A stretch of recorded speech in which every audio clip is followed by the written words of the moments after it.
the whole space of Avyakta. And last many days, Swamiji has been giving us so many initiations on sudden enlightenment.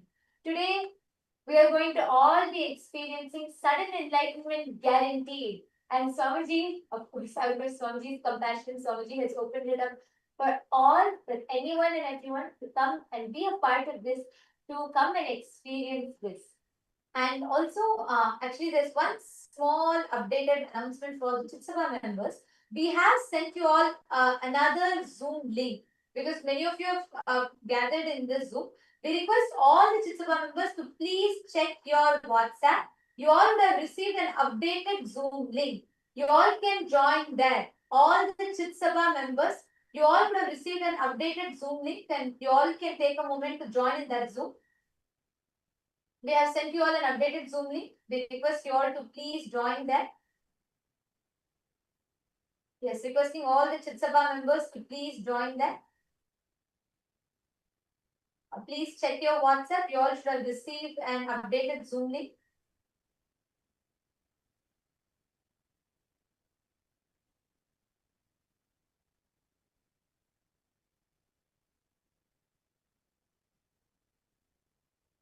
All the Chitsabha members, even the Chitsabha members, if you are Rajya Sabha member and the Chitsabha member, please join the Chitsabha Zoom. All the Chitsabha members can join. Even if you are a Rajya Sabha and Chitsabha member, you all can join this Zoom.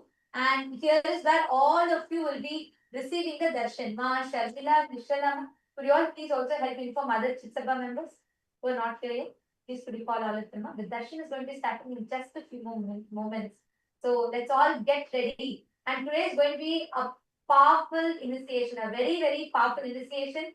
So you all can let's get ready to receive the darshan. And yes, Ma Paramashakti, please go ahead now. You can continue. You were sharing about your clip. Please come forward. So I just want to take time to brief, update everyone so they all can understand and they can also be in sync. Go ahead, Ma. Come forward. You can continue sharing. Thank you, Ma.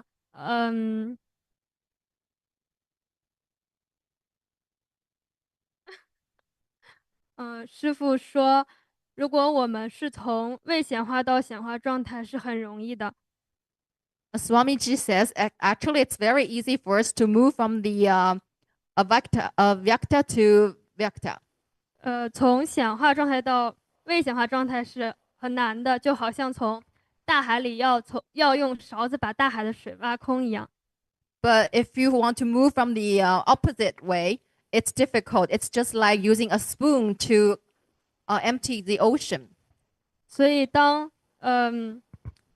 我们把投影仪的光关上，进入未显化状态的时候，我们替换影片可以替换成任何影片，可以下载任何能力，可以显化自己，创造出来任何的体验。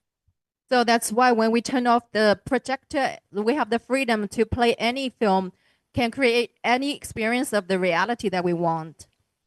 但是如果我们把投影仪开，已经在播放一部影片，我们想把它改掉是非常困难的。But if we turn on the projector and we're already playing one film, so it's difficult to change it anymore.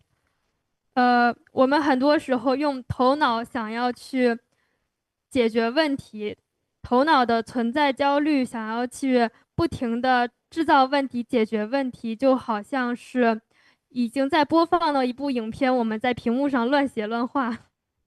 It's like very often we want to use our mind to solve problems, but the mind has its own existential anxiety. So it's like we want to draw or dribble on the already played in film. 在投影的屏幕上乱写乱画。It's like to dribble, to draw things on the screen that's the projector is projecting on. 但是屏幕里播放的影片并没有任何变化。But the film that's being projected, it has not been changed or touched. 对，这个是但是当我们停下头脑的时候，就是头脑不是创造的那个部分，是那个背后的意识，是那个我们替换影片的那个地方才是创造的部分。So the part that's creating is not from the mind. It's not from the mind's creation. It's actually the creation of our consciousness.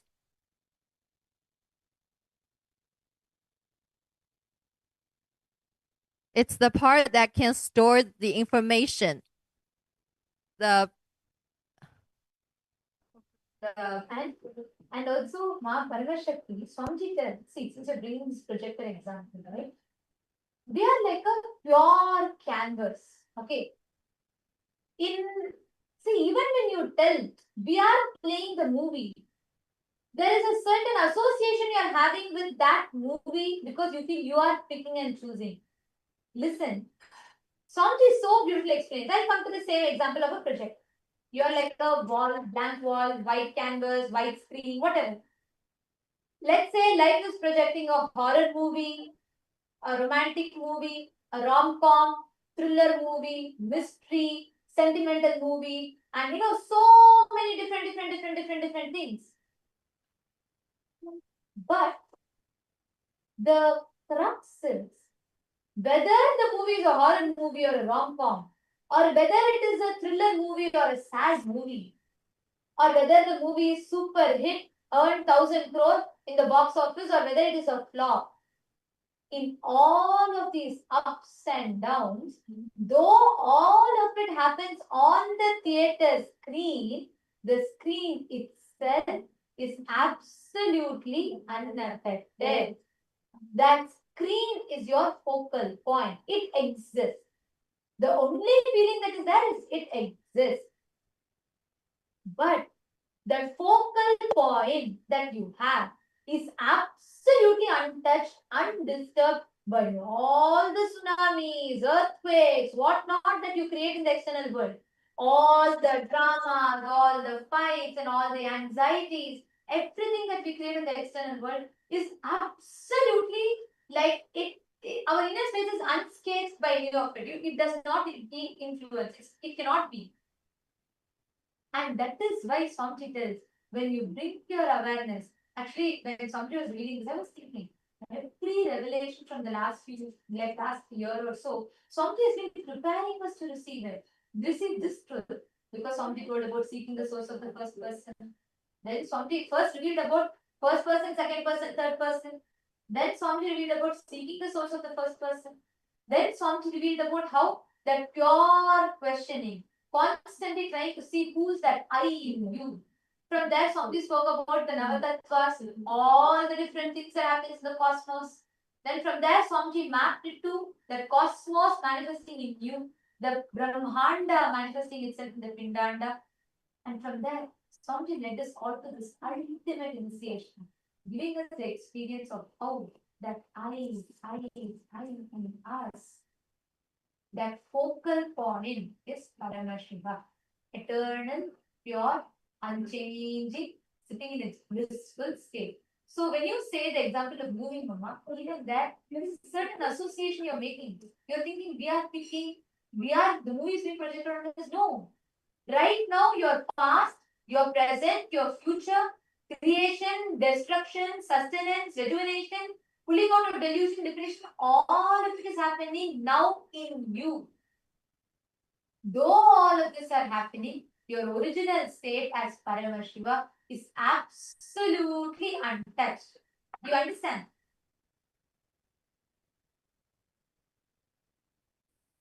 Yes, ma.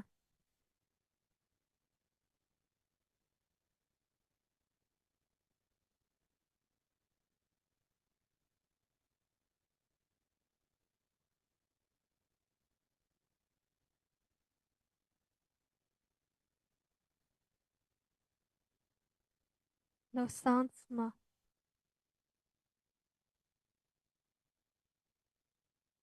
Oh, sorry, ma'am. Yes. Is there anything else you want to share, ma'am Paramashakti? 没有，暂时没有想分享，但是我还没有听太关于 Nada 和冰度的那个部分。I don't have anything more to share, but I'm not very clear about the part that you explained on Nada and Bindu. 。 嗯，没有听太多。 。Okay. Thank you for coming up, because by answering your question, even I got deeper clicks. The moment I started answering your question, even I got deeper clicks from that, because that is why we all need to have Vakyartha success. You understand? When each of us are sharing, the moment you started talking about it, I started thinking, yes. But Swamiji also told that, we are not we may be the state on which all of this happened, but we are not affected. That means the original state of us is not affected. So I should also thank you. Thank you for coming up and sharing. Because of you, I got deeper clicks. Thank you. Thank you so much, ma'am. And I'm actually seeing a lot more from all the e-citizens that are logged in here with us. Wong Swanchi, and Ezekiel Aya, Ma Chandravidya, Ma Mugda, and Ma Chetna, and Monica Singh. You all can post your questions, because I know for the first time when you're hearing such a discussion from us, you may have a lot of questions raising in you.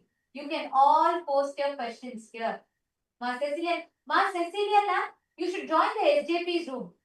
You should join the Chitsabha members room. And all the Chitsabha members, please rename yourself to Chitsabha member, your SJP IDs. Nityanandam, Ma Lata Hadley and Harish Hadley Aya. Nityanandam, Lata Ma, where is Harish Aya? Call Aya also. It's amazing to Swamiji has been giving. I'm so happy that you both SJP IDs.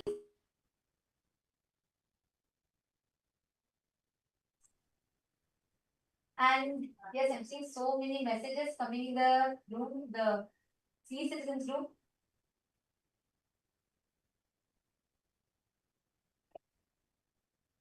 Each of you can post your click, and all of you share your click.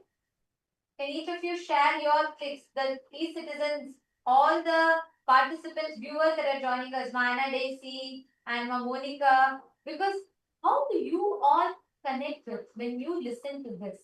If you have any questions and doubts as well, you can post. Nityanandam, Ma Helen Gomez, Nityanandam, Ma Chetana, Nityanandam, Ma Guru Prasadini, Nityanandam, Ma Nitya Guru Prasadini, you should join the Rajsabha room. Ma Shanteshwara. I'm also seeing a few of the Rajya Sabha members who have joined here. Ma Karnan and Ma Chandravidya, Ma Mirada. All of you can join the Rajya Sabha room. Yes. And Gautam Goshaya. Ma Nyanisha, did you understand? Did you click with these rooms? There are so many of you joining here. Ma Andrew Wilson and Ma Lee Chen Lee Aya Nityanandam. Guru Sharana Kata Shakti Nityanandam. We have Pal Thakaraya Nityanandam. We have Ma Anastasia Nityanandam, Ma Wendy, Ma Karina Wang. I'm seeing many more people here. Nityanandam to all the e-citizens. I request if each of you can also post in the chat as you are listening to all these sharings from the Paramashivam Sena participants, and as you are listening to all of these truths, what is clicking with you? What are your powerful cognitions? All of you can post it here, because right now, to prepare for the satsang, the best way for us to prepare for the satsang, to receive this initiation from Swamiji, is by drilling this truth deeper in us. By understanding and drilling this truth deeper and deeper in us. So this is going to be a very important discussion. Many of you have posted that, actually to all the PSS participants, as each of you were coming up and sharing, all the PSS participants, we have many of the e-citizens who have posted that they were able to so deeply connect with it. They were able to understand these truths deeper. So any of you have any questions also, you can post here. Madan Kumar G is asking, my mother, Nityanandama, my mother passed away 8 days back. Can I see Swamiji's darshan? Yes, you can. Today, that is why Swamiji has opened up this darshan for all. Everybody can join. You all can share this link with anybody. This is sudden enlightenment guarantee. All the Chitsabha members, please can all of you also call everybody you know in your zones, any other Chitsabha members. Let us make sure nobody is missing this. All the e-citizens who are joining, all the e-citizens who are joining, all of you can share this link to anyone. You can call your family members, friends, even if you have somebody who just wants to experience the healing, they can come and attend the darshan, be a part. They will automatically get the healing. They can also receive the darshan from Swamiji and also listen to all of these powerful cognitions. Actually, these are very, very powerful. So reach out to all your family members, friends, and invite anyone and everyone can come. So Madanaya, don't worry, definitely you'll experience the healing and healing through Swamiji's darshan. And now it is time for all of us to get ready to receive the darshan.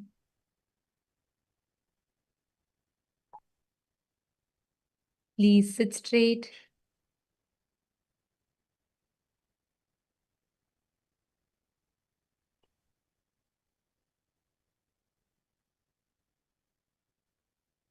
Please close your eyes. Let us all prepare ourselves to receive sudden enlightenment. The enlightenment, ultimate enlightenment, sudden enlightenment guaranteed. Please close your eyes, settle down.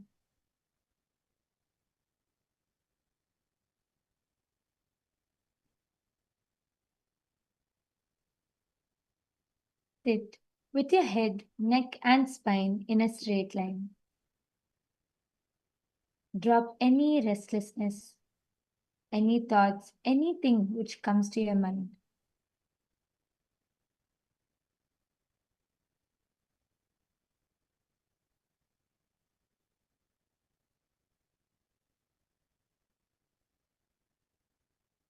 Prepare your mind and your inner space to receive the darshan, to receive sudden enlightenment. Please close your eyes. I request all the members, please make sure, just a few more announcements. Please, can I request everybody to be on camera? Anybody not on camera, we might have to be removing you all from the Zoom due to security reasons. So please be on camera at all times during the darshan. There is continuous Nayana Diksha happening and absolutely no form of video recording, no form of audio recording whatsoever. Any violation of the security protocols will be leaving us with no option but to remove you from the meeting. So please make sure all of you are continuously on camera throughout. Let us all enter into the meditation.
Enter into the deep, vital space.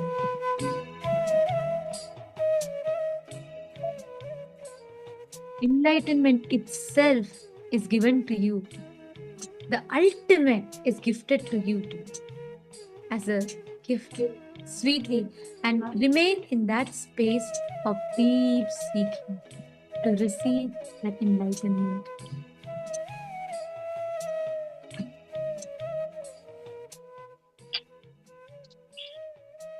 Continue to remain seated in this space. And as we are all in the meditation, just an important announcement. All the Chitsabha members, do not share this link to anybody. The Zoom is exclusively only for Chitsabha members. All Rajya Sabha members can join the Rajya Sabha Zoom and the e-citizens in the respective Zooms.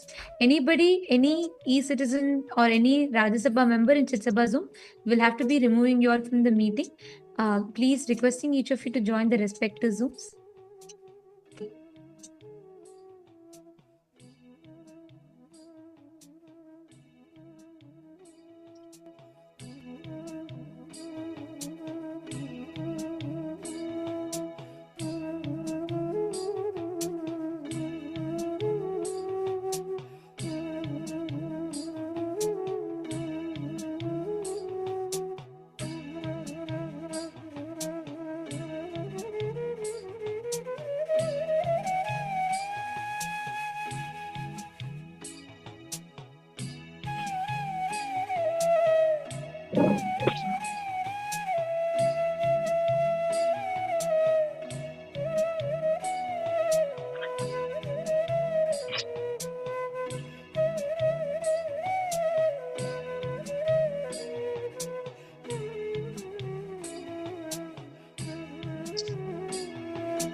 Connecting with the divine, with your eyes closed, is meditation.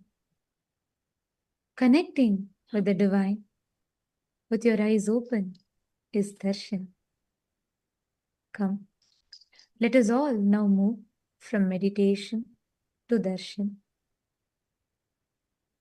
Slowly, very slowly, please open your eyes.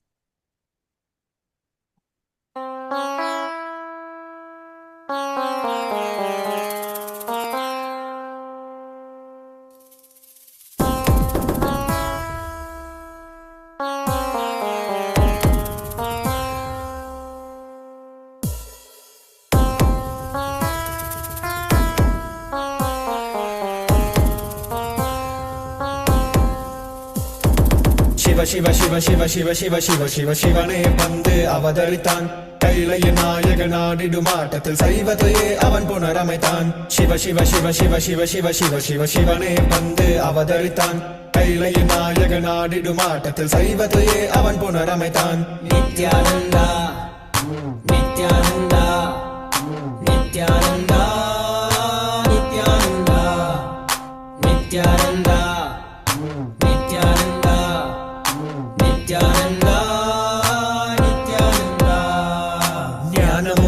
ശക്തിയും பரமனாகனதில் பதித்தது அஷ்டசக்தியும் 10 திசைகளும் உன்புகழை பறைசாற்றியது கைலையை படைத்த கலைஞனே கைலை நாயகா பரமேஸ்வரா உந்தன் அருமையை அகிலம் பரப்பிட படையெடுப்பனே மாஹேஸ்வரா இது ஆதி சைவம் போற்றும் எங்கள் தேசம் ஆடி பாடி கொண்டாடிடும் கூட்டம் என்று உந்தன் அழகு கவிதை பேசும் ஜெய ஜெய ஜெய ஜெய நித்யானந்தா சிவன் அருளோட சக்திகள் வெளிப்படும் பைரவனின் காவலோடு அகிலத்தை ஆண்டிடும் வீரன் அவன் வழி நடந்திட அவனோட வாழ்ந்திட வேண்டி வந்தேன் நானும் அவனோட சேனை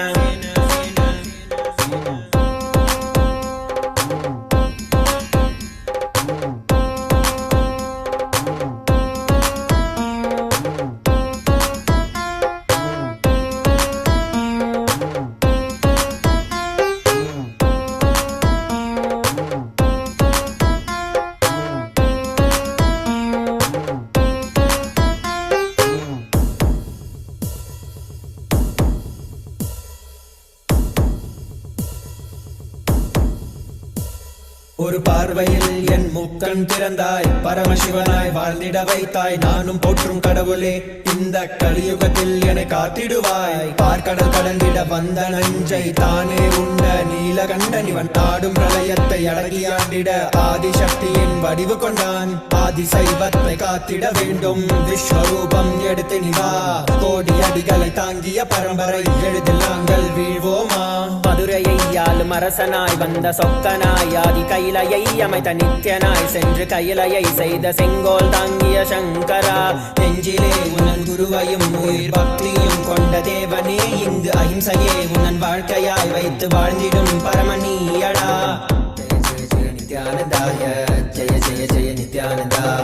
Jaya Jaya Jaya நித்யானந்தாய, Jaya Jaya Jaya Nithyananda. Jaya Jaya Jaya நித்யானந்தாய, Jaya Jaya Jaya Nithyananda. Jaya Jaya Jaya நித்யானந்தாய, Jaya Jaya Jaya Nithyananda.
I welcome you all with my love and blessings.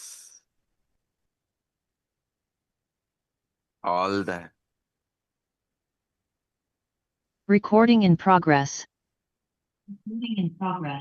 Paramashivasena Program 11 participants, all the Rajya Sabha members, all the Kailasavadis, all the e-citizens, Kailasa citizens from all over the world.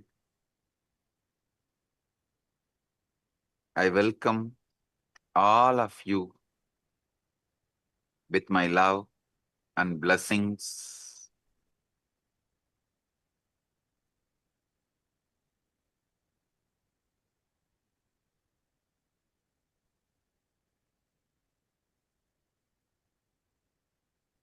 As the ultimate manifestation of the ultimate, Paramashiva,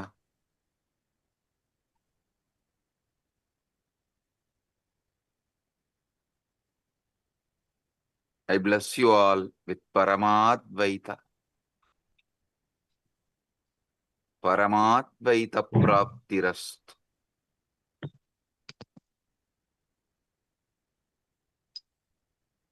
Now, what I am going to reveal is not just information or some philosophy. It's a straight truth and initiation. Listen.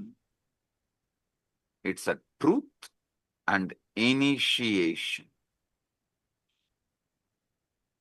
Whatever I'm revealing now is not some metaphysical truths, metaphysical ideas, philosophy. It is straight initiation and truth.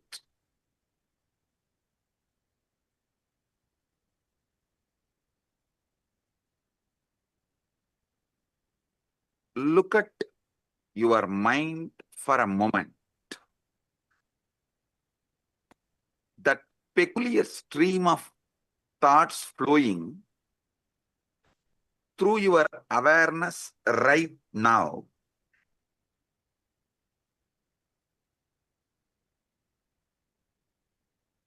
The commentary that never stops, that goes on judging you, judging others, judging everything.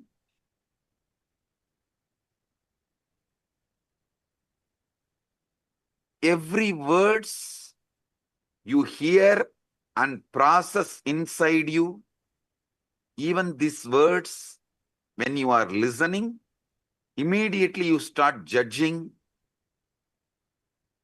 Have you ever paused to wonder who is exactly talking all this in your head? Listen. Have you ever paused to wonder who is exactly doing all this talking in your head?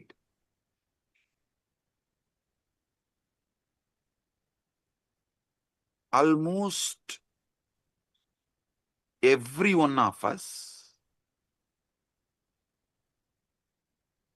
pass our entire lives listening to this internal monologue without ever questioning its source.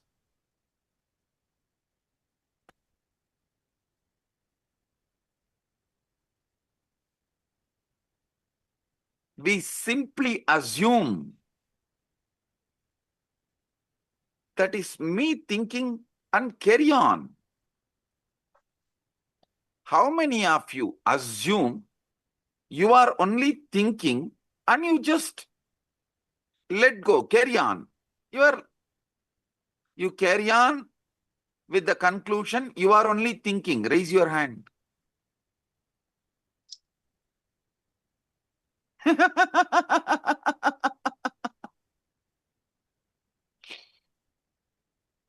Come on.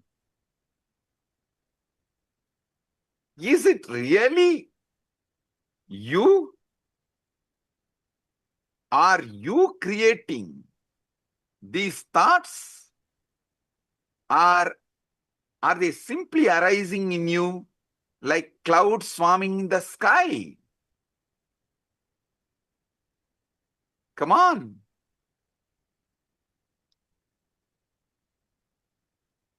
If that voice is truly you, then who is the one listening to it? Who is aware of these thoughts? If that voice is truly you, is it not that awareness is also you?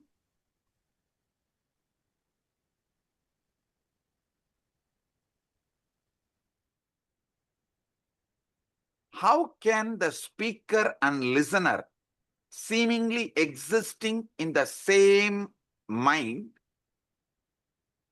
points to something quite extraordinary?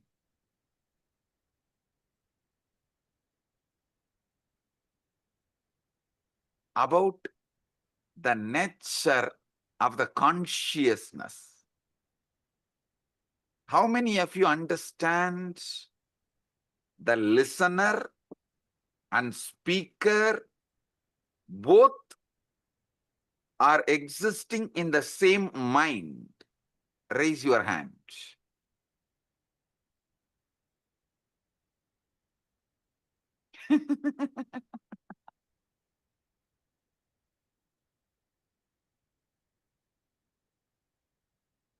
Now,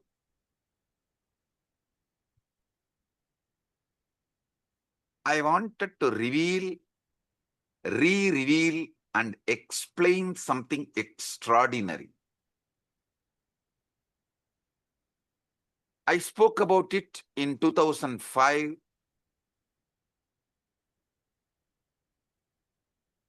The Guaranteed Enlightenment Satsang on Ashtavakra Gita in Bangalore.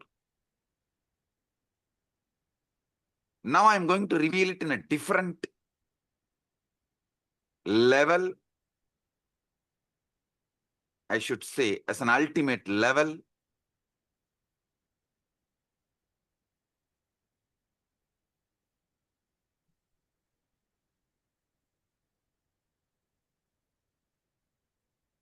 your thoughts, when you are able to predict, you are the speaker and you are the listener. When you are not able to predict, you are neither the speaker nor the listener. Listen. Only when you are able to coin the words, predict, you are the speaker and you are the listener. When you are not predicting, when you are not speaking, neither you are the speaker nor you are the listener. How many of you understand this?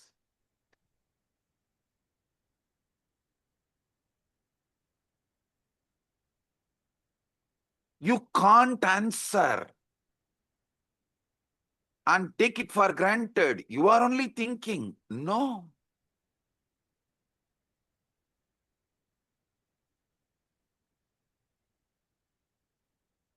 You can't dump the responsibility on someone else. I am not even thinking. I don't know what is going on inside. No. The thinking in you, the thinking going on in your head is Chit Jatak Granthi. Means it is semi-automated, consciously semi-manipulated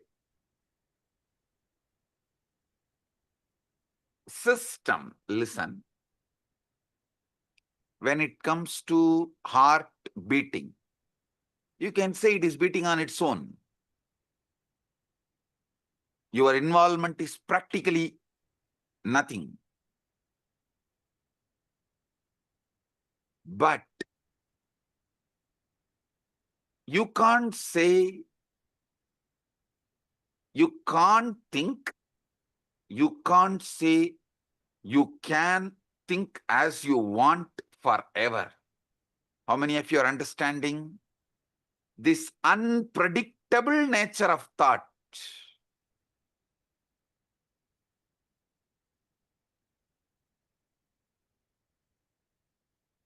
As you are listening to these truths, there is a voice in your head that is following along. Perhaps it is repeating what I am saying. Perhaps it is commenting on it.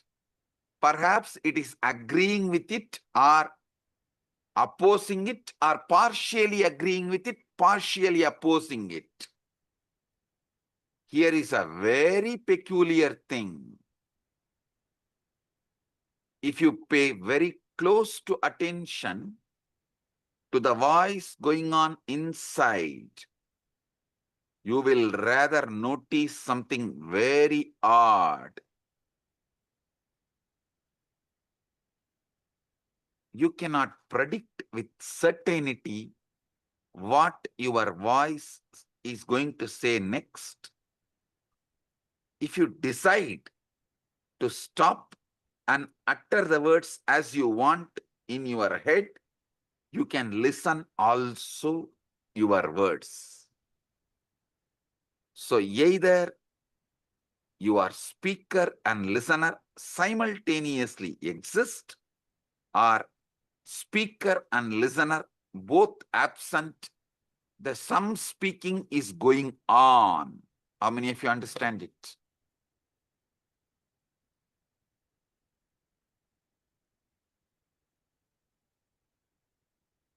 Owning up to all the words which goes on in auto mode is what I call guilt. Not owning up to the words you consciously generate, not owning up the responsibility for the words you consciously generate, is what I call delusion. Listen. Owning up to the words which automatically goes on in auto mode later on is guilt. Not owning up even to the words consciously you generate and listen is delusion, or trying to cover things under the carpet. How many of you are understanding this?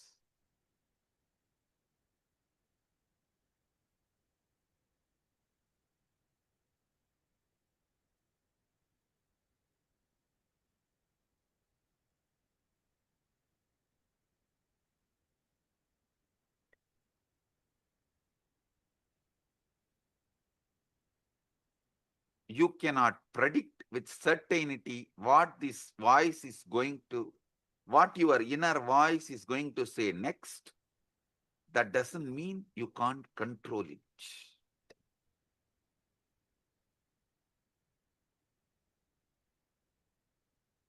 How many of you are seeing? This is like a car, you can put it in autopilot and you can also drive.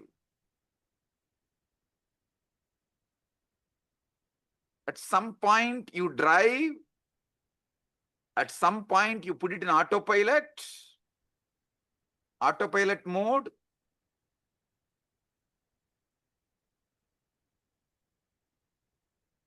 But unfortunately, even what goes on in the autopilot mode, you take the responsibility, you feel responsible for it. Automatically you feel you are only talking. How many of you understand it?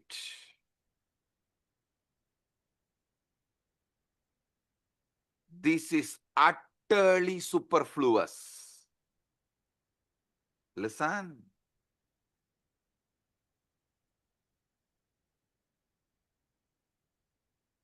Non-recognizing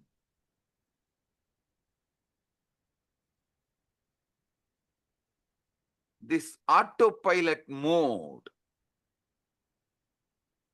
non-recognizing this autopilot mode thinking, but trying to own up after the whole thinking is done, is causing extreme confusions. You need to know what is going on inside you. The moment you know, you will become enlightened.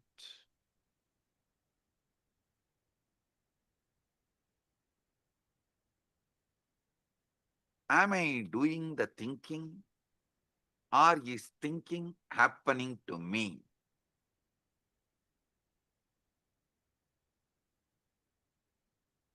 At some time, you can do thinking, you are doing thinking. At some time, it is happening to you. How many of you understand this? Raise your hand. Now listen. Now listen. How many of you have this extraordinary assumption? Because these thoughts are occurring in your head, even when you are not thinking, you assume it is yours. Even in the autopilot mode, what goes on, you assume it is yours because it is happening in your head. How many of you assume? Raise your hand.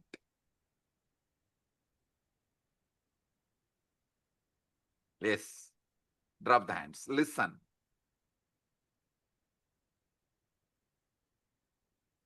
When you truly look for the thinker, the one who supposedly initiates each thought,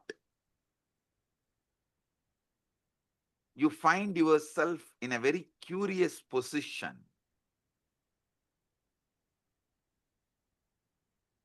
Weird position.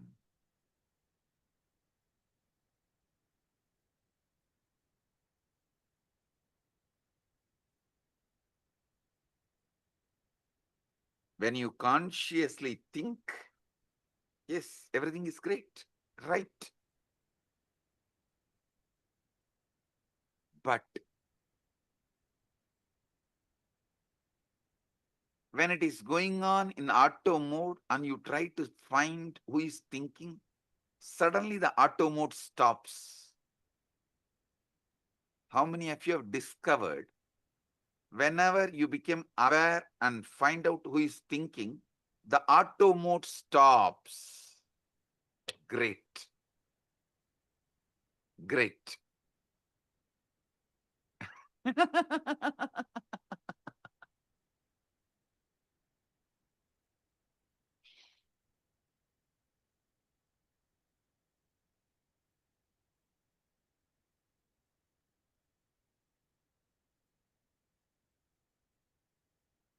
Listen, I'm going to introduce the third mode. One mode, the auto mode thinking goes on and you are not listening. One mode, consciously you are thinking and you are listening. There is one mode, thought currents are not consciously done by you. You are not consciously thinking, but you are listening. That is in that high emotion, anger. Thoughts just come. They are forced on you. You are only the listener, but not thinker. How many of you have experienced this state? Raise your hand. Listen. Clarity about these three liberates you. Listen. When you are thinking and listening, you have a conscious sovereignty over thinking process. When you are neither thinking, the thoughts are forced on you, it is going on, nor you are listening, but unfortunately you own it up because it goes on in your head. That is deluded, unconscious, or I should say, deluded part of you. The third one, where thoughts are not yours, it is forced. It just flows. You can't control, you can't design, you can't interfere, but you are listening. This is the dangerous mode, dangerous space. In this space, you execute the command of your deluded part. See, when you are neither talking nor listening, both are in auto mode, you only own it up as yours and feel guilty. That is not that dangerous. But when the words seep in from the delusion into your listening, but you can't control the words, that is the dangerous part of you. That is responsible for all sufferings.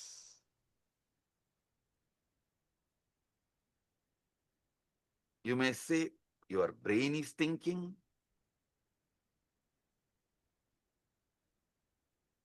But you should know. Your heart beating, lungs breathing are completely out of your hands. At least not immediately. If you do specific acts, you can interfere even in that. If you run, you can alter your breathing, your pulse rate, all that is different. But normally, that is why you don't say, I am beating my heart or I am breathing my lungs. No.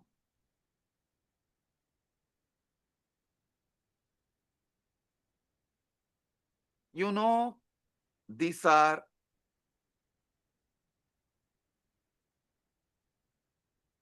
the processes happening in you largely autonomously.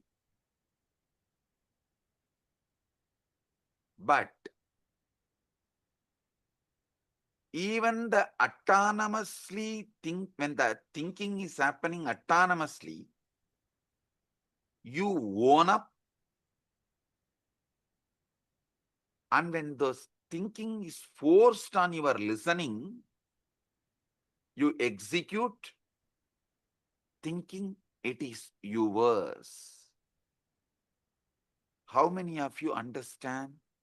You are executing somebody else's command continuously and repenting by mistaking that command is yours. Raise your hand. Now, this is very important understanding you need to have.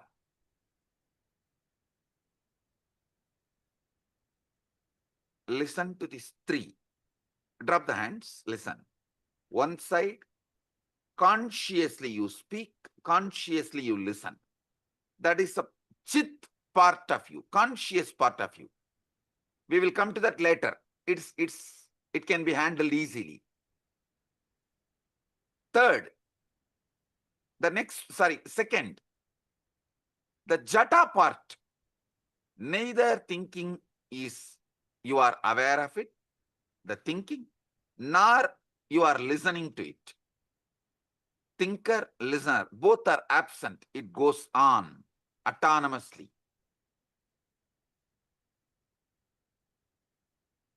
The third, dangerous.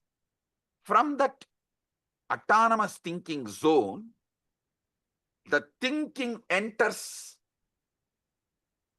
into your consciousness.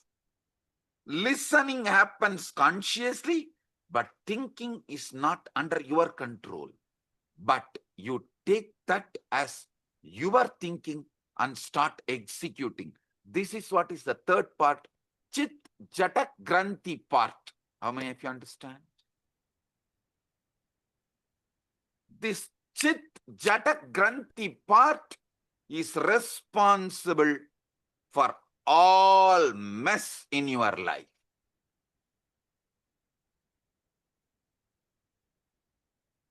When you are taken over by anger, lust, greed, pain, insecurity, violence,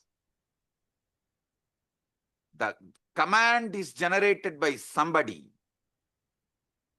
You are only listening, but you strongly believe you are generating that command and executing it, even putting your life at stake, running behind it. How many of you are getting?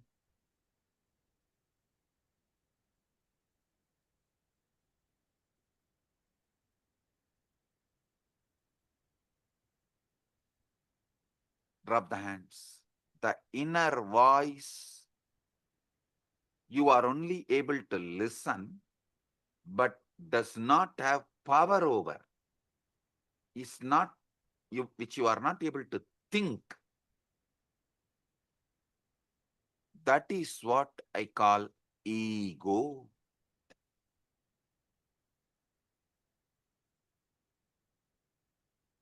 Devil commanding and making you execute. unfortunately, you own up the devil. You feel the devil is advising you for good. You even have justifications. Knowing that voice has cheated you many times, you still have justification. Listen, obey. Sometimes, to escape from your small mood swings, you make the decision which damages your whole life. To escape from a small pain, you make the decisions which damage your whole life. How many of you understand this?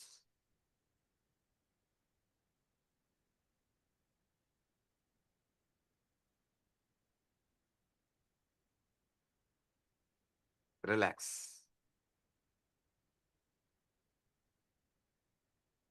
Now, understand this three component. Chit. You are talking, you are listening. Jata. Neither you are talking nor you are listening. Autonomous. Both autonomous. Chit Jata Granthi. Talking is by somebody else. You can't control it. You can't even alter. You can't censor. You can't edit. You can't put a word extra. You can't reduce a word. It is like forced on you. You are only listening. Just because you are listening it, inside your head, the listener assumes you are the generator of that thinking.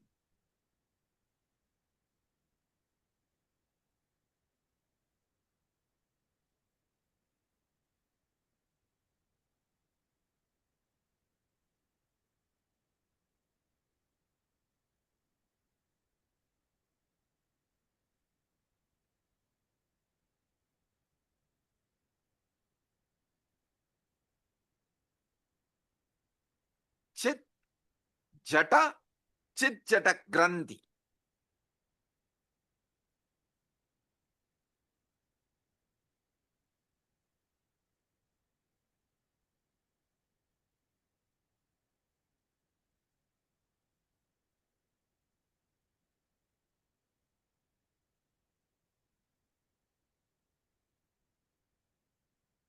This Chit Jata Granthi, your ego, your delusion,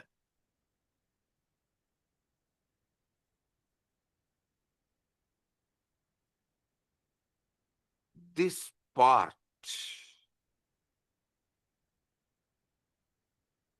becomes more and more dangerous, destructive, when you allow more of your life getting occupied by somebody generating the command you don't know, you don't have a control over, but just because you are listening, you are owning it up and feeling it is your command and executing. This component is responsible for all those criminals who are sitting in jails. Nobody is interested in going to jail. Nobody is interested in doing something wrong.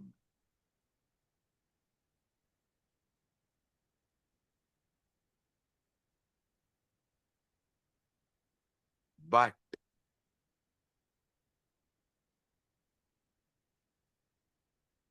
the command is generated by somebody, but because constantly you are listening, you own it up and get into the delusion. You are only talking, it must be your voice, and you start executing. Listen. Don't think.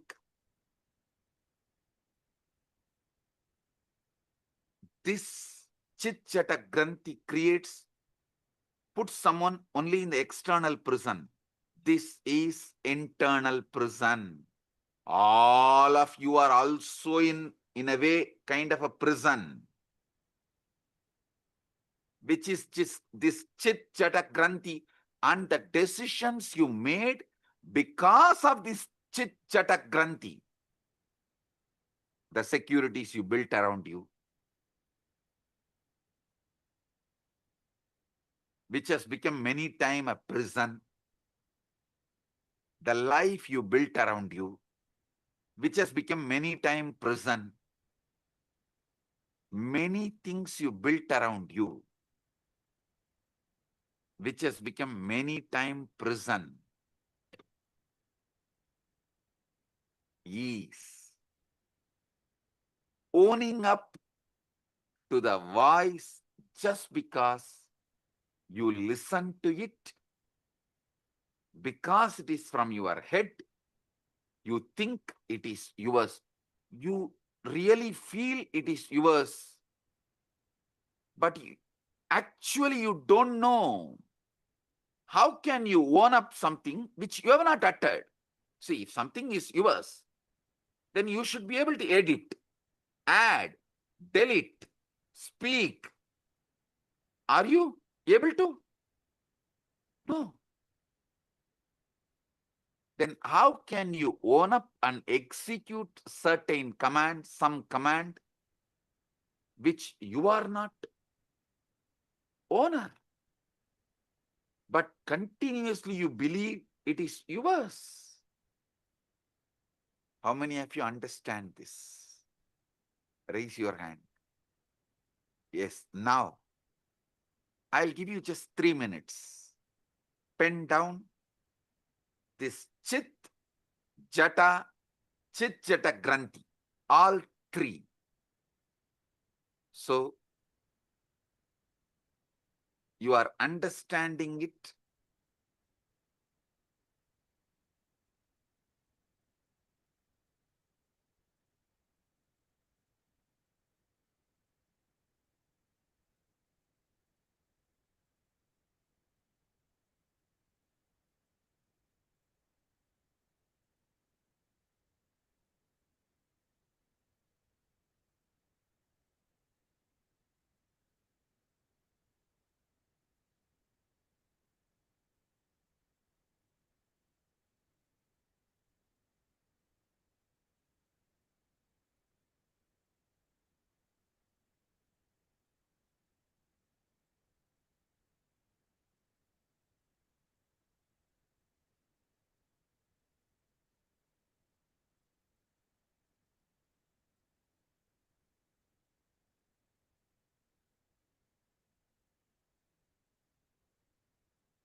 Just 3 minutes.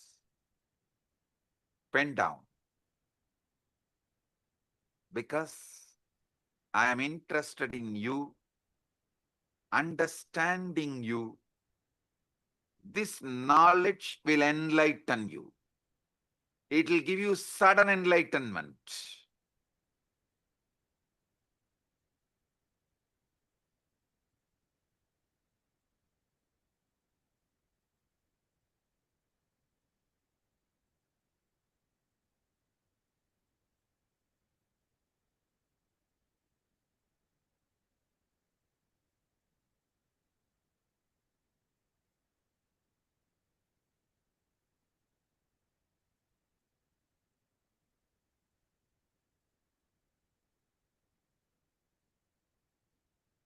Now listen.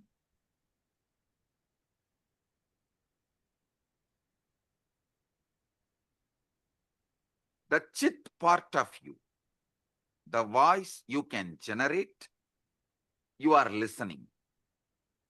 That part of you is called buddhi. The voice neither you generate nor you listen. That part of you is called chitta. The part you don't generate the command because you listen.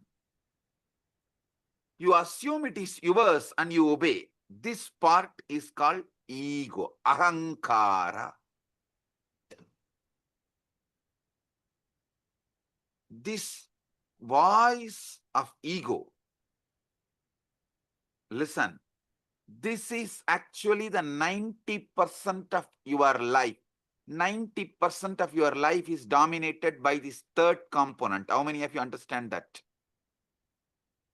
90% of you is dominated by this third component. Drop the hands. Listen. This voice has been shaped by everything you have ever experienced. Your parents, your education, your books, all the books you read, the conversations you have had, the very culture in which you have grown up. When this voice speaks of I, of me, of myself, what is it really referring to? See, when the Chit-Chatakrandi, the ego, when this voice is delivering command, it uses the word I, of me, of myself. What is it really referring to? I tell you one small example. It is the politician talking, I am making this decision for all of us. Please, all of you, execute. Do you have a say in the decision?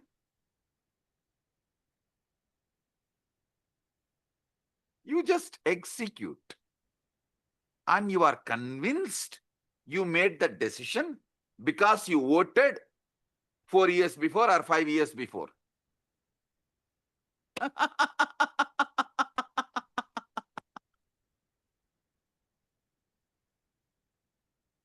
Democracy is okay for the nation. I don't want to say yes or no, good or bad and all that. Okay, that is the way it is.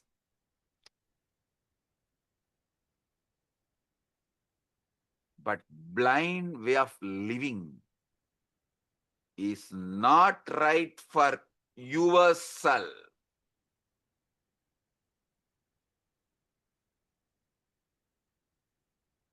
When the voice, your ego speaks of I, of me, myself, what is it really referring to? Is it referring to the true you or merely a character it has been rehearsing all your life?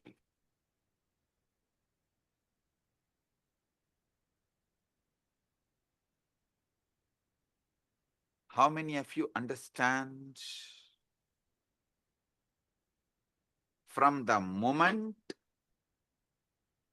we learn language, we are taught a most peculiar game. We are given a name and told, you are this. You are Ram or Suresh. I always refer these names because in India, if you scream Ram, 1/3 of the country will turn and see you.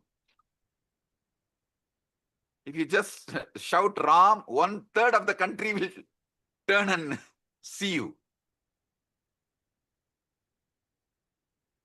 In Tamil Nadu, if you scream Muruga, 1/3 of the Tamil Nadu will turn and see you.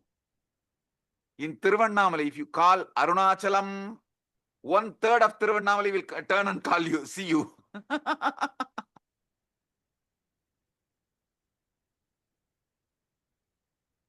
In Tiruvarur, if you call Tyagaraja, 1/3 of Tiruvarur will turn and see you.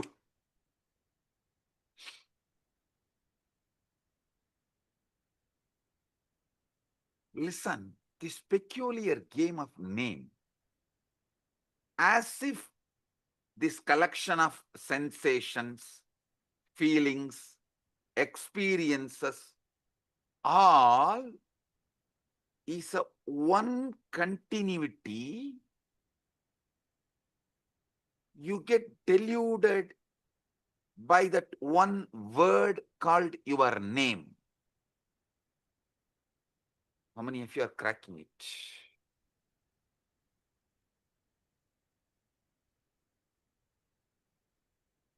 Because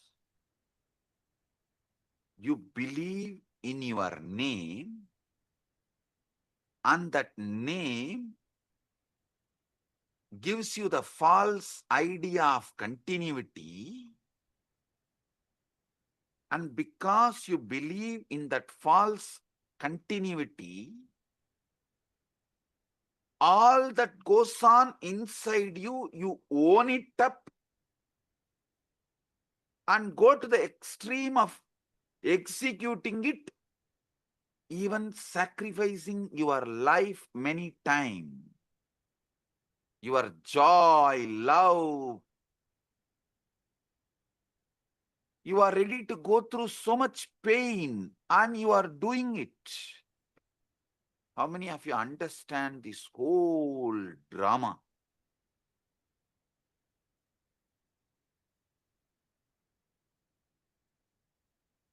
Gradually, through the years, you build up a story. I was born on such and such a date. These parents to these parents in this place. The voice in your head becomes the narrator of the story, constantly upgrading your biography, constantly telling you who you are. On and on it goes, weaving this fictional character. You take it as yourself. How many of you understand? This is the way the development of the ego, personality is done in you.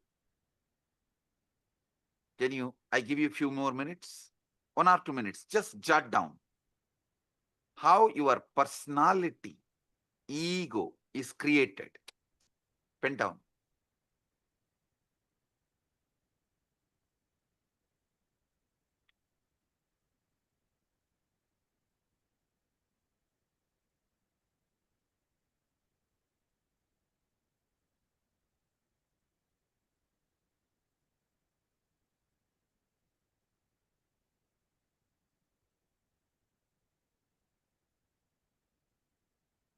But if you see, this is a case of a mistaken identity of the most profound kind.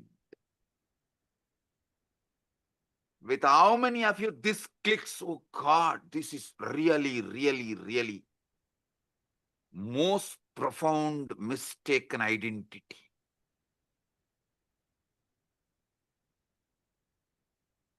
All the things stuffed as no my contribution, and I go on be executing this order. I continuously execute the order, and literally I have no role in generating the command. How many of you understand it? And these people want freedom.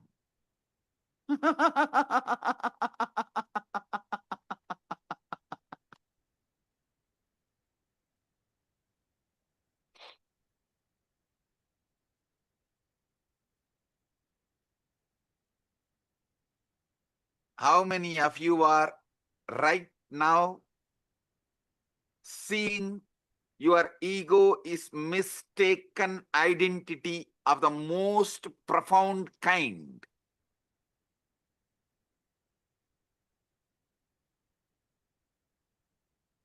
Drop the hands. It's like going to the theater, becoming absorbed in the play so deeply, you forgot you are watching actors.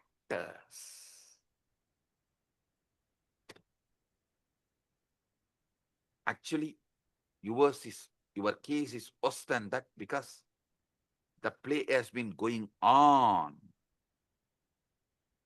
so long, your entire life, that you have utterly forgotten. It's a mistaken identity of the most profound kind is performing this whole thing.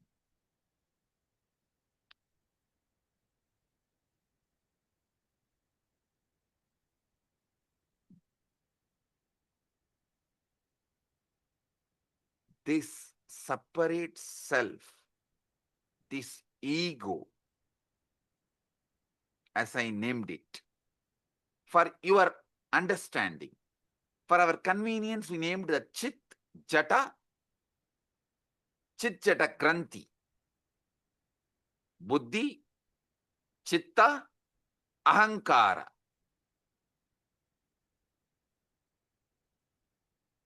This separate self, this Ahamkara, ego,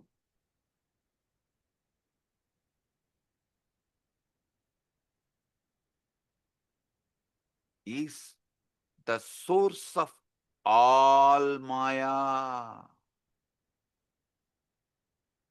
all illusion, all delusion, and it is not actually an entity at all.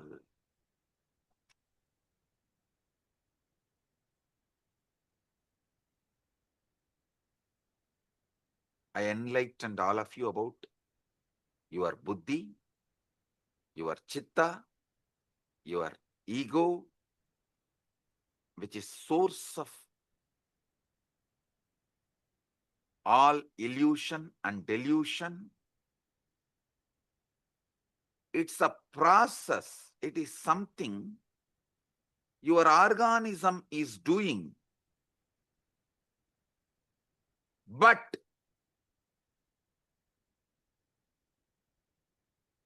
not something your organism is.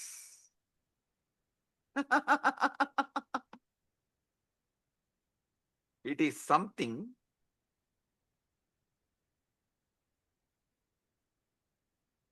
you believe your being is doing, but not what your being is.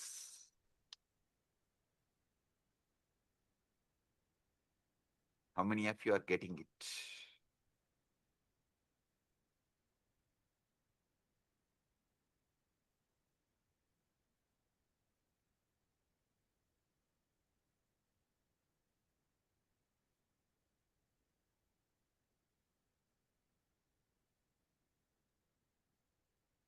When you say, I think or I feel, what exactly is this I think or I that thinks and feels? If you try to point it, what can you point to? Your body? But your body is constantly changing. Once in every 7.5 years. That is why in Hindu tradition, in our horoscope, we kept it sunny for 7.5 years. Once in 7.5 years, your body completely changes. How many of you know that? Every cell is replaced.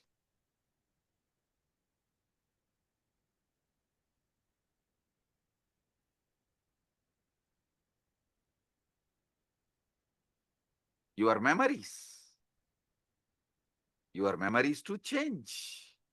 Some fade, some are embellished, some are entirely fabricated without even you realizing it.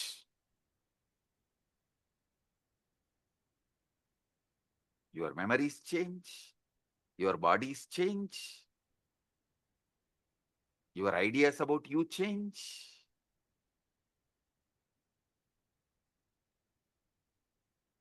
Your name gives you the delusion of continuity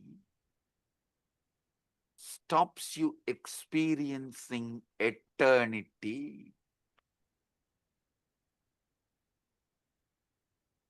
The delusion of continuity stops you experiencing eternity.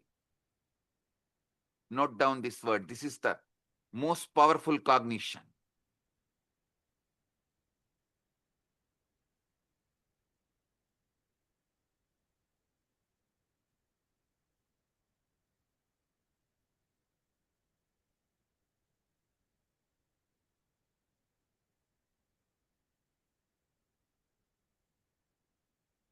When you look for your true self, it's like you trying to catch your own shadow. The closer you get, the more it recedes.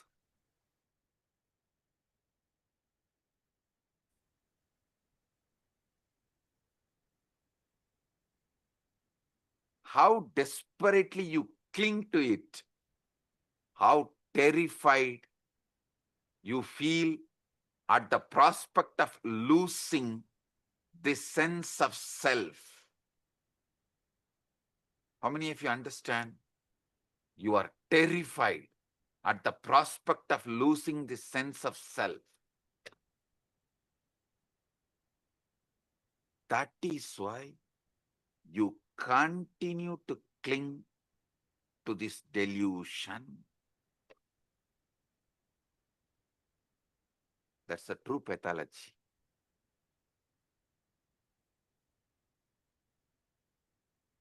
See, the separate self is a useful social convention, like a money, everything, how the idea of time is useful. For socially it is useful. Money is socially useful.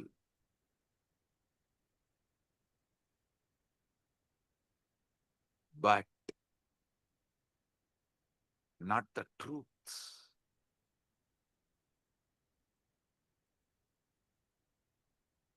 The separate self, ego, socially useful as social convention, like money, but not the truth. We all agree to pretend it exists because it makes certain interactions possible. But the trouble begins when we mistake this convenience for the sake of the truth, as a truth. See, the real trouble begins when we mistake the convention for reality as the truth.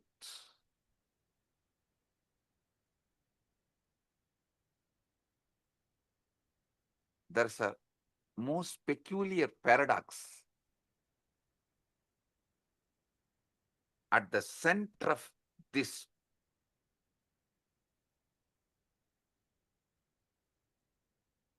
seeking the truth. Listen, I am actually decoding that 4 Mahavakya of Upanishads for all of you. Naham deham, koham soham. Later on I'll explain. This is the Mahavakya I am decoding step by step for all of you. The most peculiar paradox at the heart of this seeking the truth, when you attempt to observe the voice in your head, to watch your own thoughts as they raise. Who exactly is doing the watching? It seems there is an observer standing apart from the thoughts, doesn't it? Tell me. It seems like observer is standing. That is why you are able to seek, watch.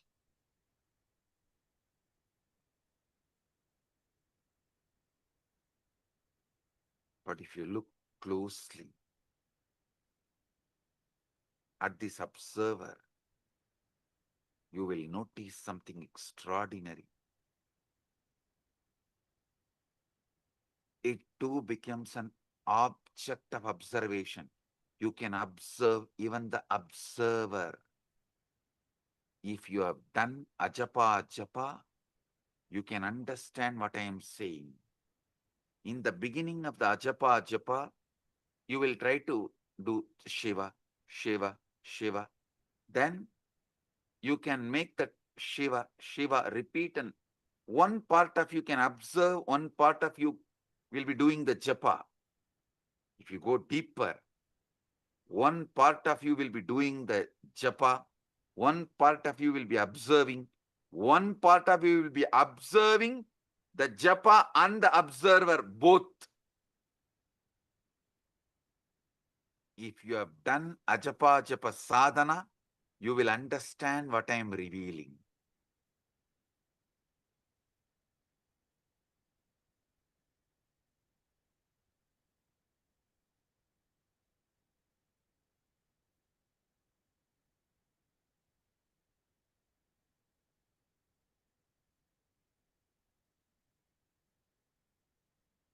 Even the observer becomes an object of observation.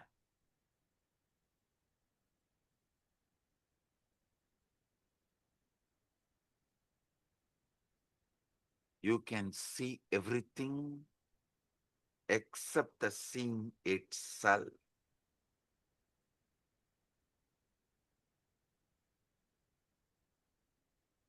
In Upanishads, we have a beautiful verse. Sarva Sakshi Bhutam. Gita again. This word, Sarva Sakshi Bhutam.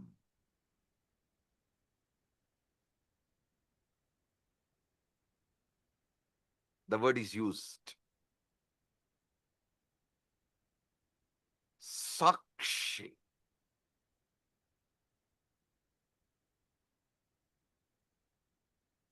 Other than the seeing, you can see everything. This Sakshi Bhutam, this witnessing presence that is aware of everything, including your thoughts,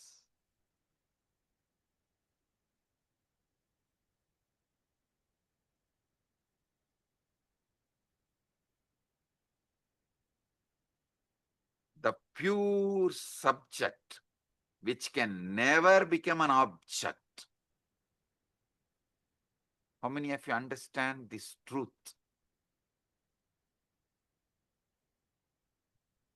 Sakshi, listen.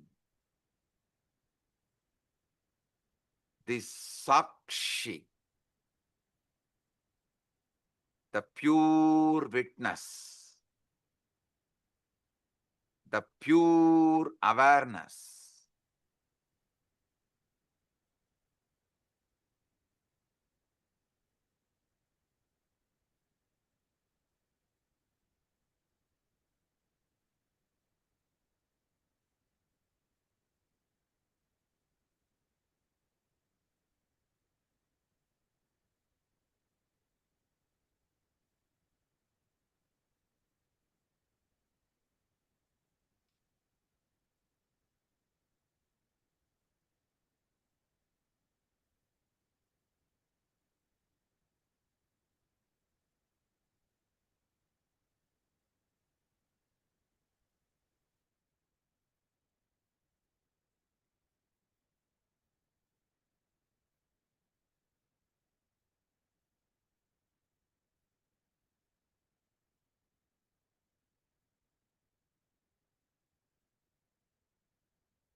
II in the United States of America, the United Ancient Nations is an intergovernmental organization currently made up of 160+ members and indigenous nations. The UAN and its work are guided by the purposes and principles contained in its founding charter. The UAN is a manifestation of the profound connection amongst indigenous peoples across the world, including African, Andean, American, European, Caribbean, Oceanic, and Asian regions, rooted in shared wisdom, sustainable practices, and deep reverence for the earth. The United Ancient Nations serves as an international cultural and diplomatic organization focused on uniting indigenous cultures globally. Our governance structure is council-based without territorial claims, led by a collective leadership through our General Secretariat. As a non-state entity with UN-style advocacy, we focus on several key areas: cultural and digital heritage preservation, indigenous diplomacy, revival of indigenous knowledge systems to solve humanity's problems, global peace, environmental preservation, health and wellness, sustained economic development, indigenous and cultural tourism. While the UAN represents numerous indigenous cultures, the United States of Kailasa serves as the first indigenous nation specifically for Hindus. Kailasa's mission is focused on the revival of the ancient enlightened Sanatana Hindu civilization with a formal governance structure including a head of state, ministers, and ambassadors.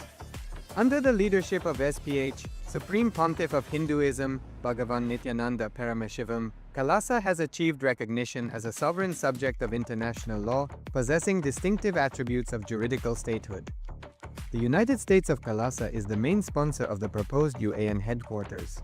This initiative would bring forth an estimated $100 million in revenue for the host country through summits, conferences, tourism, and development projects. The proposed UAN headquarters would represent the world's indigenous nations and peoples through its architectural design. It would blend the best of all worlds, featuring top modern architecture, the highest green building standards, and ancient Vastu architectural principles. This headquarters would serve as a central hub for indigenous diplomacy, cultural preservation, and collaborative efforts towards sustainable development and global peace. Through this initiative, we aim to create a dignified platform for indigenous leadership rooted in ancestral wisdom, cultural legitimacy, and collaborative innovation, enhancing global dialogue and regional stability. The establishment of the UAN headquarters would position a host country at the forefront of a global movement promoting indigenous wisdom while creating significant economic opportunities for the nation and its people.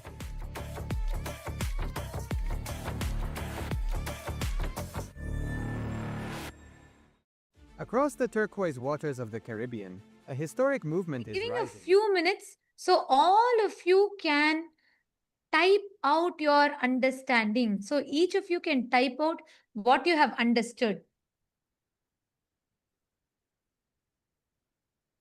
And I remember Samji saying about this Deham, Naham, Koham, Soham. Samji tell in a satsang in 2022 about how just understanding this, that going to the sea, questioning who is that I? Who is the source of all the thinking? Yes, Divya has posted, I can only not observe the seeing itself. Exactly. And everything else, all the things that there is. Like such profound way, Swamiji deciphered how our human mind works, and he just so clearly put it out to us. When Swamiji was telling this, it was like, our mind always we think is such a chaos. So we cannot declutter it to see what exactly, dissect it to see this is a part, this is how it is, this is how it is. But so powerfully, in such simple language, Swamiji put it out very clearly for us. Right? Can I request all the viewers, all the Rajya Sabha members, Chit Sabha members, and the e-citizens, can I request all of you to take a moment to type it out?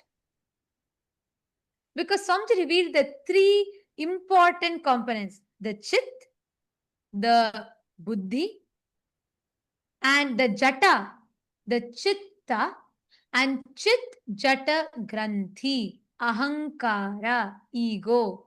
Such profound definition of Ahankara, every word. To give this, I can't even summarize the satsang, or I can't even give a gist, because every word Swamiji revealed is so powerful and so profound. And I'm still cognizing, understanding, and trying to wrap my head around it, because in such simple words, Swamiji revealed one of the most amazing science, or one of the most peculiar questions that we all carry in our inner space. Ma Shivaika Sarupani has posted, Swamiji mentioned a word in Upanishads, Sakshi Bhutam, this witnessing presence that is aware of everything, including your thoughts. Pure subject which can never become an object. Actually, Ma, see, not just becoming observant of your thoughts. Swamiji revealed something deeper. We already have a component, like right now, if you choose to, you can observe your thoughts. But what Swamiji is saying is that Sakshi Bhutam is that pure witness, observing even the observer who's observing your thoughts. That is a lot more deeper, you understand? Ma Shivaika Sarupini. Because Swamiji revealed like so beautifully, right? There is, right now, if we close our eyes, we know the part of us that's thinking. We can observe the thoughts. Like right now, I can observe what is running in me. But Swamiji revealed that Sakshi Bhutam is that pure witness being able to observe even the observer that is observing the thoughts. Means if you go a little deeper, not just you're able to observe the thoughts, you'll suddenly start observing that there's a part of you observing the thoughts. There is an observer observing your thoughts. Sri Divya has posted, what a clear and simple organization of the truth we are experiencing and being subject to. Absolutely, yes, I today, this satsang, I was so deeply able to connect to it, like so clearly, because the chaos that happens in our head, we just cannot understand it. Like Swamiji told, even when it is happening in Jata, like we assume the responsibility for it. Like it is though both the speaking, the thinking and the listening is happening in autopilot mode. But we assume the responsibility for it and we feel guilty about it. That is also not okay, but one level it's okay. But beyond that, when this leaks into the listener, means the thinking happens in the autopilot mode. From that autopilot mode, it leaks into your listening and we start executing it. We start acting upon it, making decisions upon it. That ahankara, that was so profound. Like the way Swamiji dissected all the three, the Chit, the Jata, and the Chit Jata Granthi. And also Swamiji told one powerful cognition from the whole satsang. What is that? Who can, all of you can post. Swamiji said, this is the most important truth. This is the powerful cognition. Can you all type it out?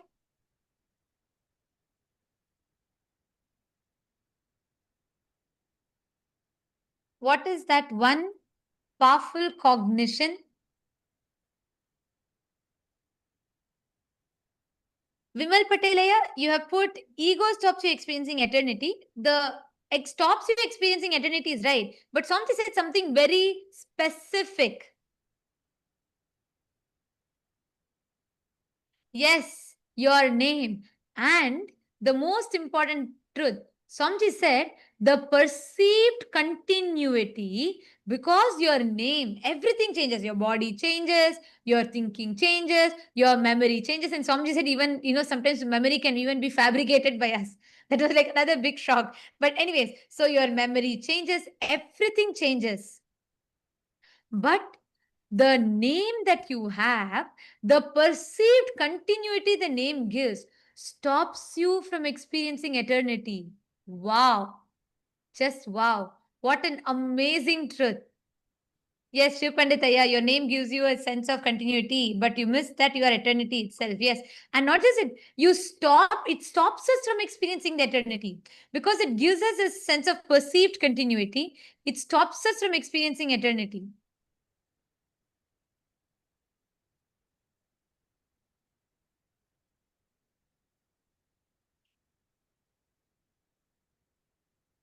Yes, I request all of you to post, continue to post. The satsang is going to be continuing right now. Let us take a few minutes to post. Each of you can pen down your understandings.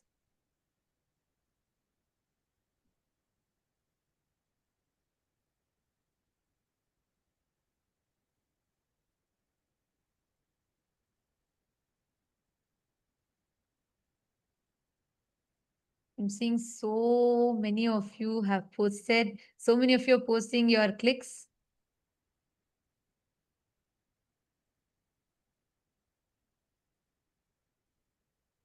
The way how Swamiji organized, laid out very clearly, took it part by part, Chit, Jata, and the Chit Jata Granthi, which is basically the Buddhi, the Chitta, and the Ahankara.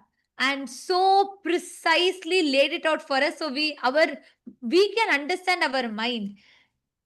Ma Nityanateshwari's posted, it was wow. And Marashmi Dubey, that's correct. Yes, that was the main powerful cognition. The name gives that perceived sense of continuity, stops us from experiencing the eternity. And we are going to be, the satsang is going to be continuing. We are going to be continuing the satsang, requesting all of you to please remain seated. Let us type it out. Let us type out the understandings. In just a few more moments, the satsang is going to be continuing. The powerful truths that Swamiji is revealing.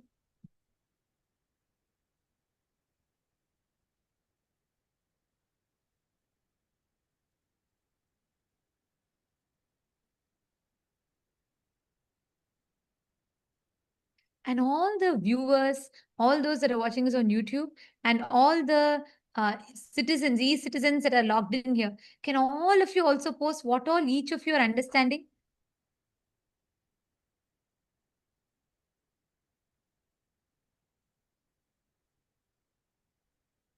Ram R has posted, my biggest click is voice is a body process. It's not an I. So the same voice every day is not I continuous.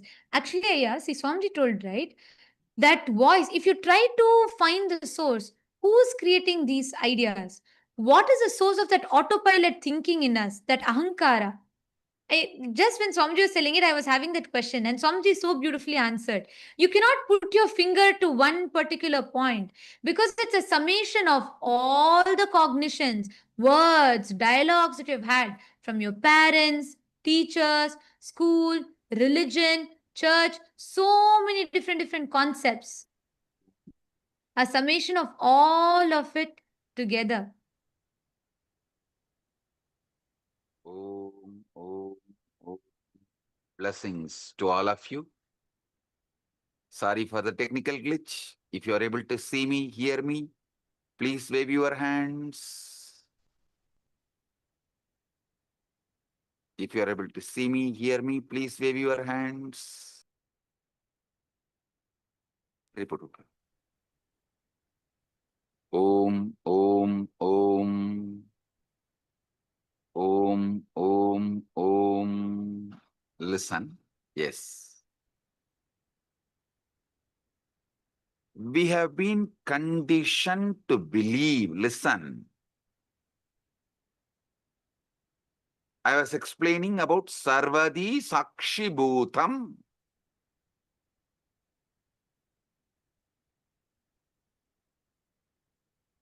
In everything, that pure Sakshi.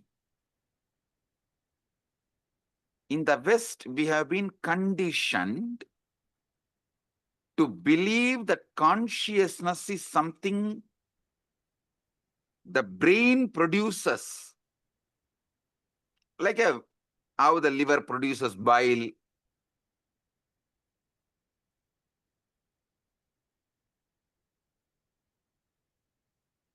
As if it is an epiphenomenon, the side effect of neural activity. How many of you understand this is not a complete, perfect, or truthful understanding?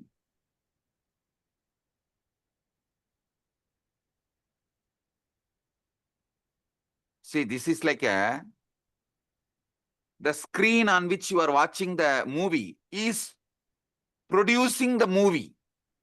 If someone tells that screen on which you are watching the movie is only producing the movie, how foolish it is. Same way, the screen receives the signal and shows it.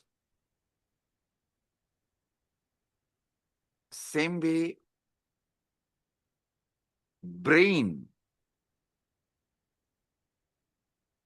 receives consciousness, but not producer. So understand, this Sakshi, Sarvadi Sakshi Bhutam, is consciousness that is not produced by brain. Listen.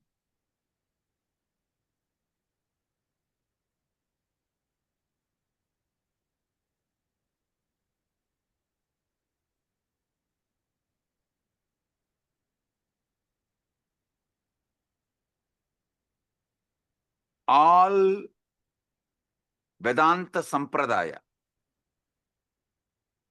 Advaita, Dvaita, Visishtadvaita, Shankara Advaita, all of you should know, the classical Advaita is different from Shankara's Advaita. Many of you are thinking Shankara is the Acharya who promoted the Advaita. Sure, but his school of Advaita is not as the classical Advaita. If you go and see, read, his own guru's guru, Shankara's guru Govindabhata, Govindabhata's guru Gaudabhata. Gaudabhata's Mandukya Karika, if you read, you will get the glimpse of the classical Advaita. And if you read Shankara's Advaita, means his own books, the books he wrote, like Viveka Chudamani, all of it.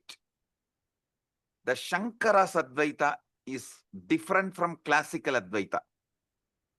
Listen, all these Advaitas, Advaita, Visishtadvaita, Dvaita, Shuddhadvaita, all Advaita, all Vedantic traditions accept the one truth.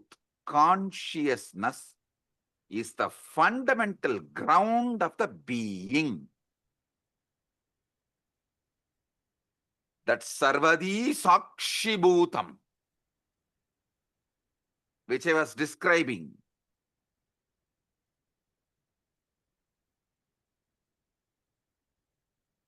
is the consciousness which is ground of all being.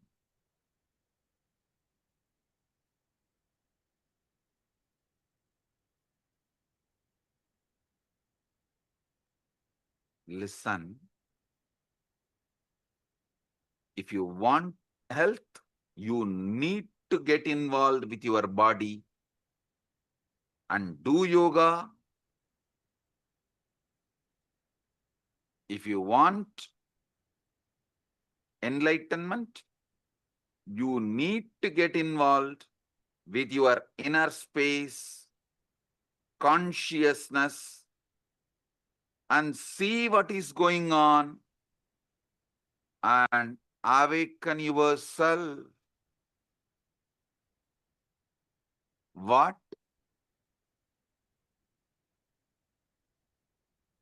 The Upanishads calls as Brahman or Paramashiva, Parandama,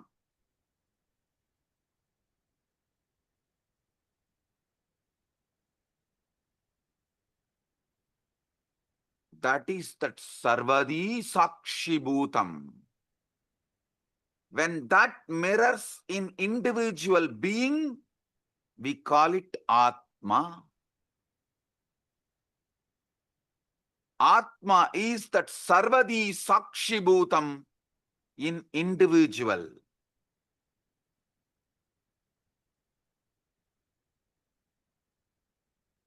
Consciousness without commentary is what I call Sarvadi Sakshi Bhutam.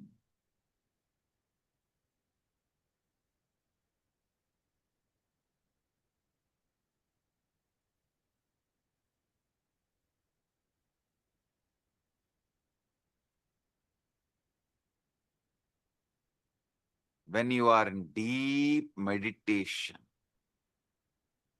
ajapa japa, or after puja just sitting in unclutched space,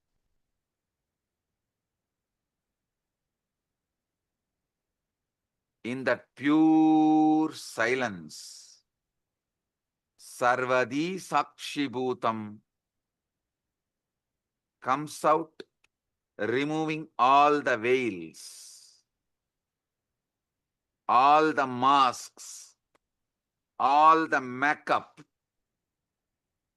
You get Vishwarupa Darshana.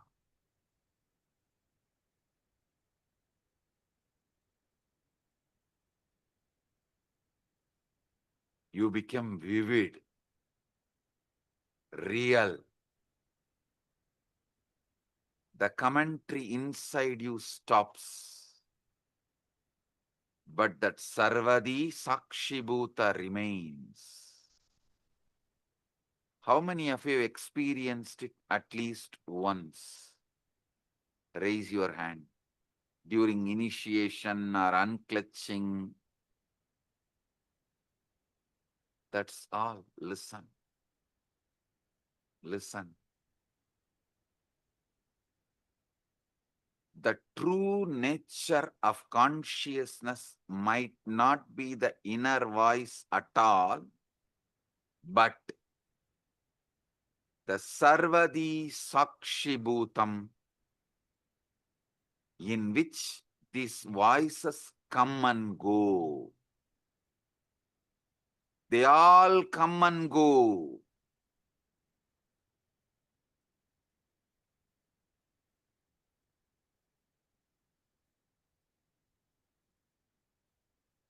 That Sarvadi Sakshibhutam is not the thoughts, but knowing of the thoughts.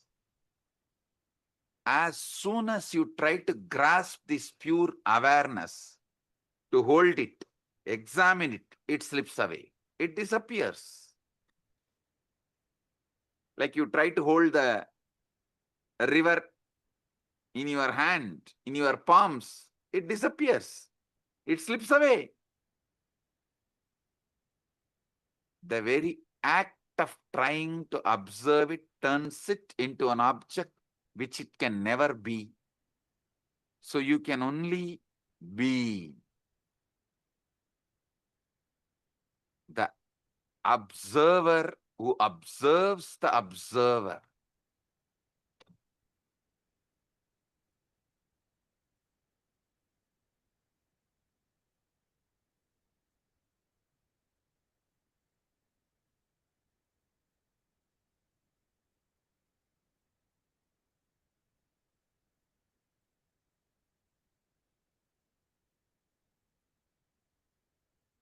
Now, I'll initiate all of you into this Nirvikalpa Samadhi, sudden enlightenment, guaranteed. Sit. If you have Atmalinga, take the Atmalinga and keep it on your Anandagandha. If you don't have Atmalinga, just sit. Close your eyes. See who is thinking, who is listening to thinking, who is observing the thinking and listening, who is observing the observer. Sit.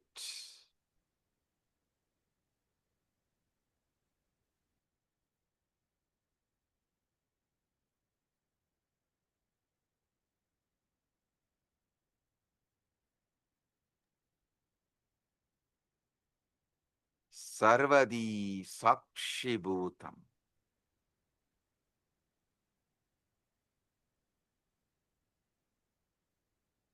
Everyone here experience the pure consciousness. Sakshi. Nirvikalpa samadhi praptiras. Sarvadi sakshibhutam.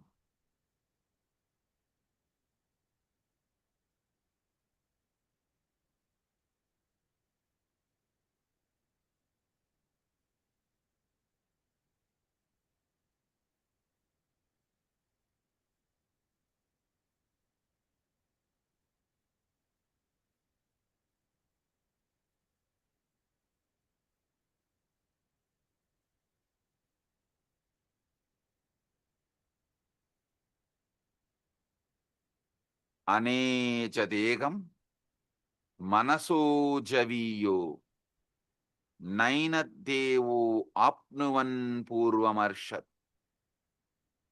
tattavadoda jnanatyeti tishtattasmin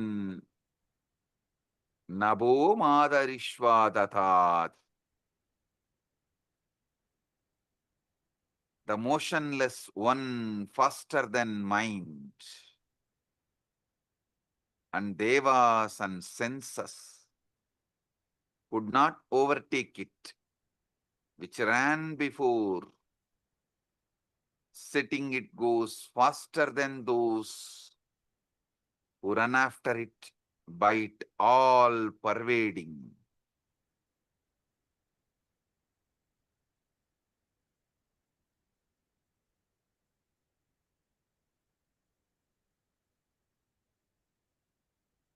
This is the all pervading, deeper than the air that supports the all living beings. Nirvikalpa samadhi praptiras.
Tattvamasi.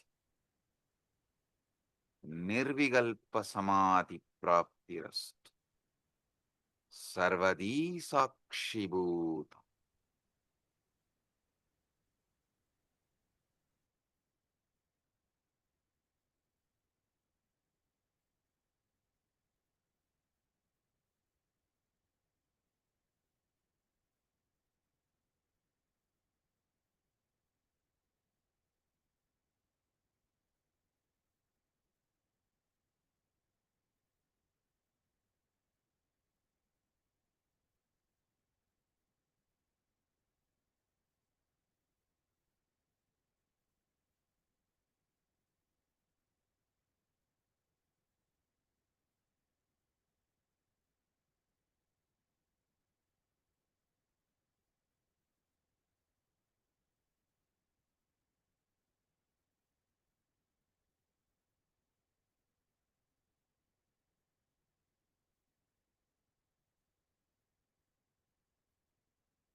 Om. I bless you all with Nirvikalpa Samadhi, Paramadvaita.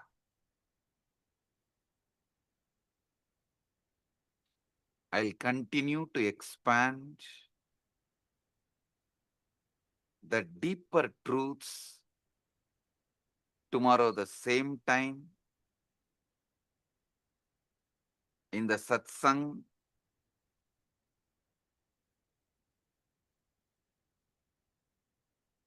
Again tomorrow same time, 7 o'clock, 7 p.m. EST. We'll have enlightenment guaranteed initiation sessions. All of you are welcome to experience deeper truths. I'll explain how the Chit and Jata can be used, manipulated for your sudden enlightenment. With this, I bless you all. Paramadvaita Praptirastu.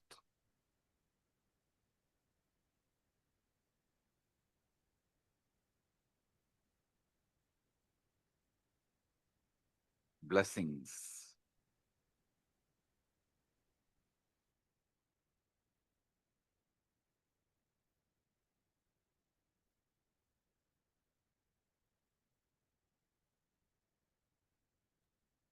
Let us all bow down, offering our gratitude to Swamiji.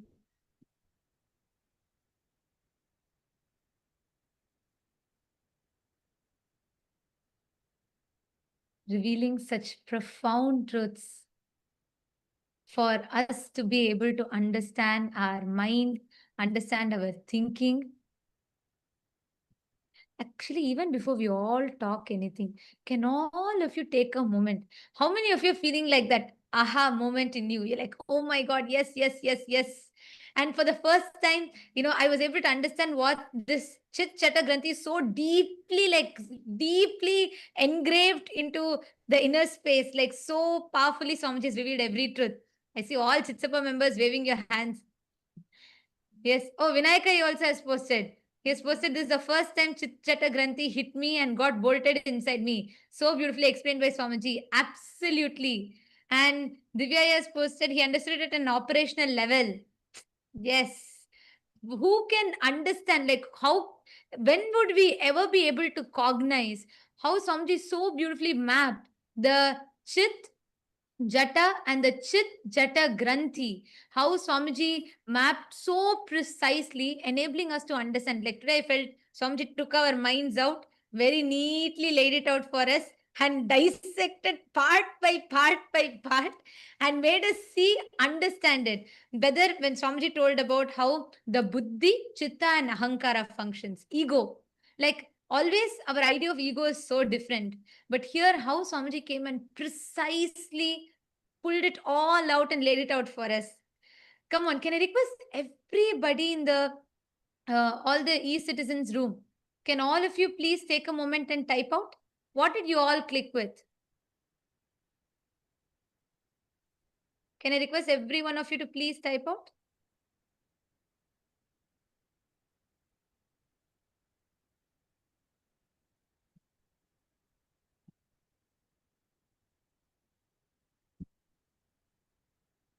Requesting all of you to please take a moment, please type out.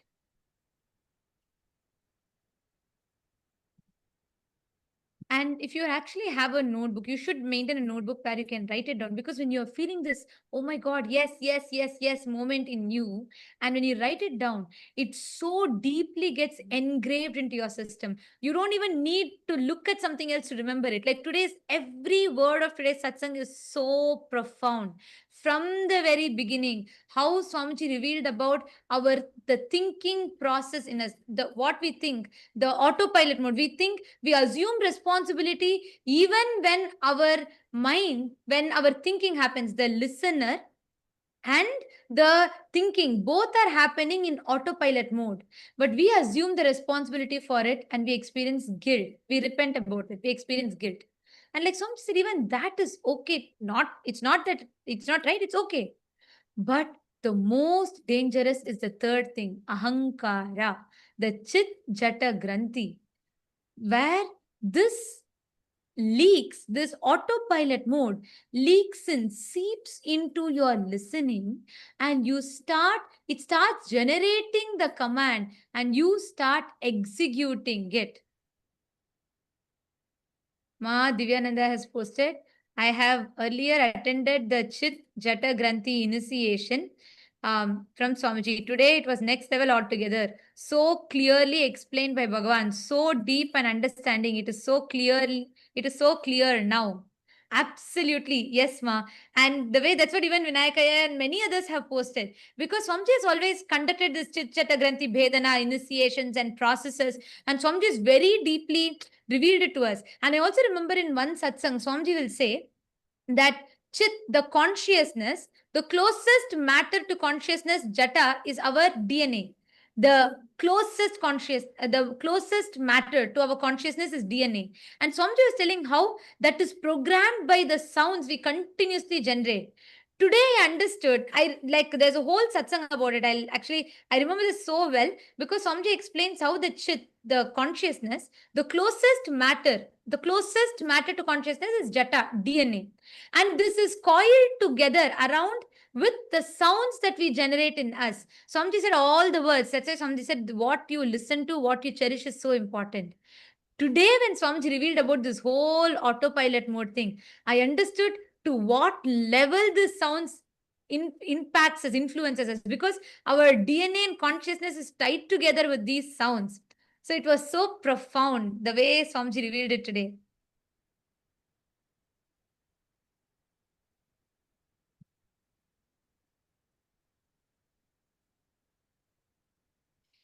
And yes, can I request all the others, even Paramashiva Sena participants, can I request you all to take a moment, write it down?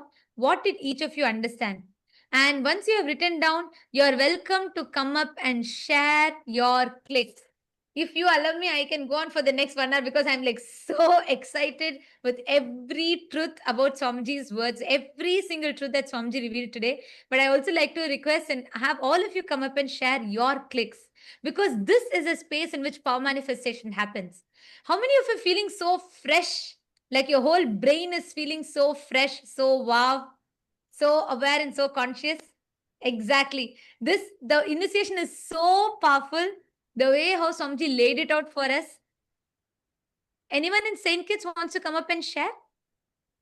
In Saint Kitts, once you have written down and if you have processed, if you have wrapped your head around it, you can come up and share.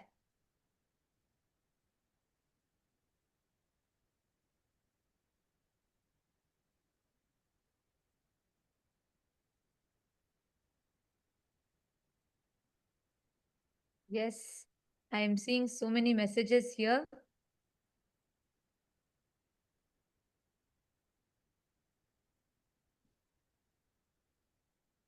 Ma Prematavasi has posted, the delusion of continuity is useful for social interactions, but not truth.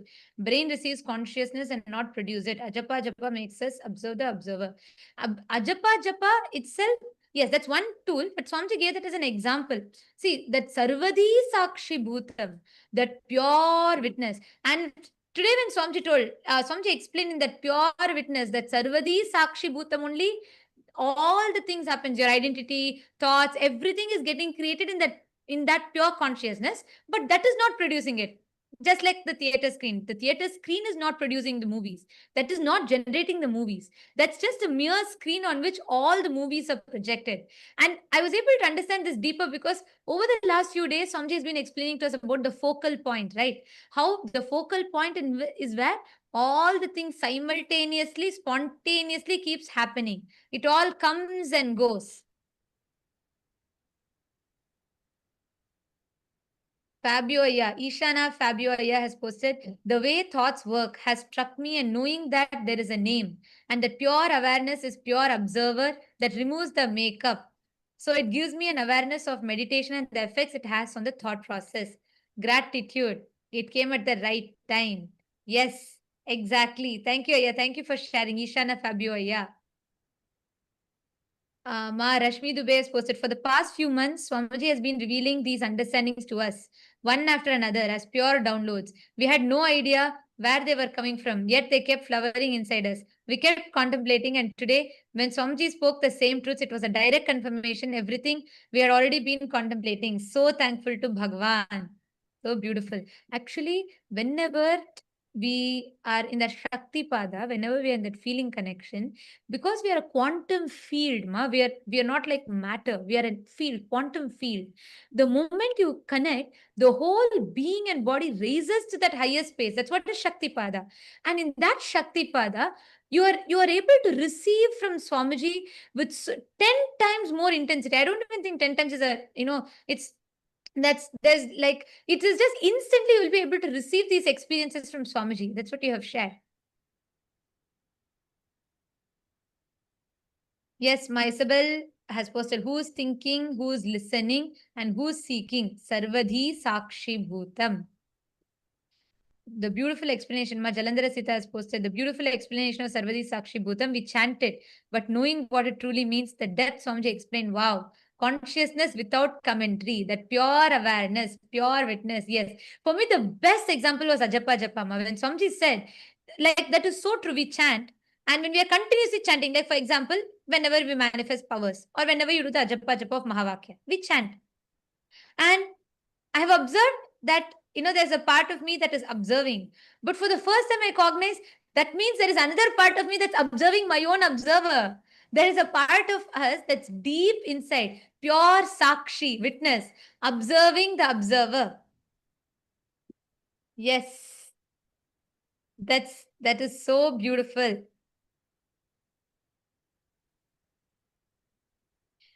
Yes, Nitish, come forward, please. Come forward and share.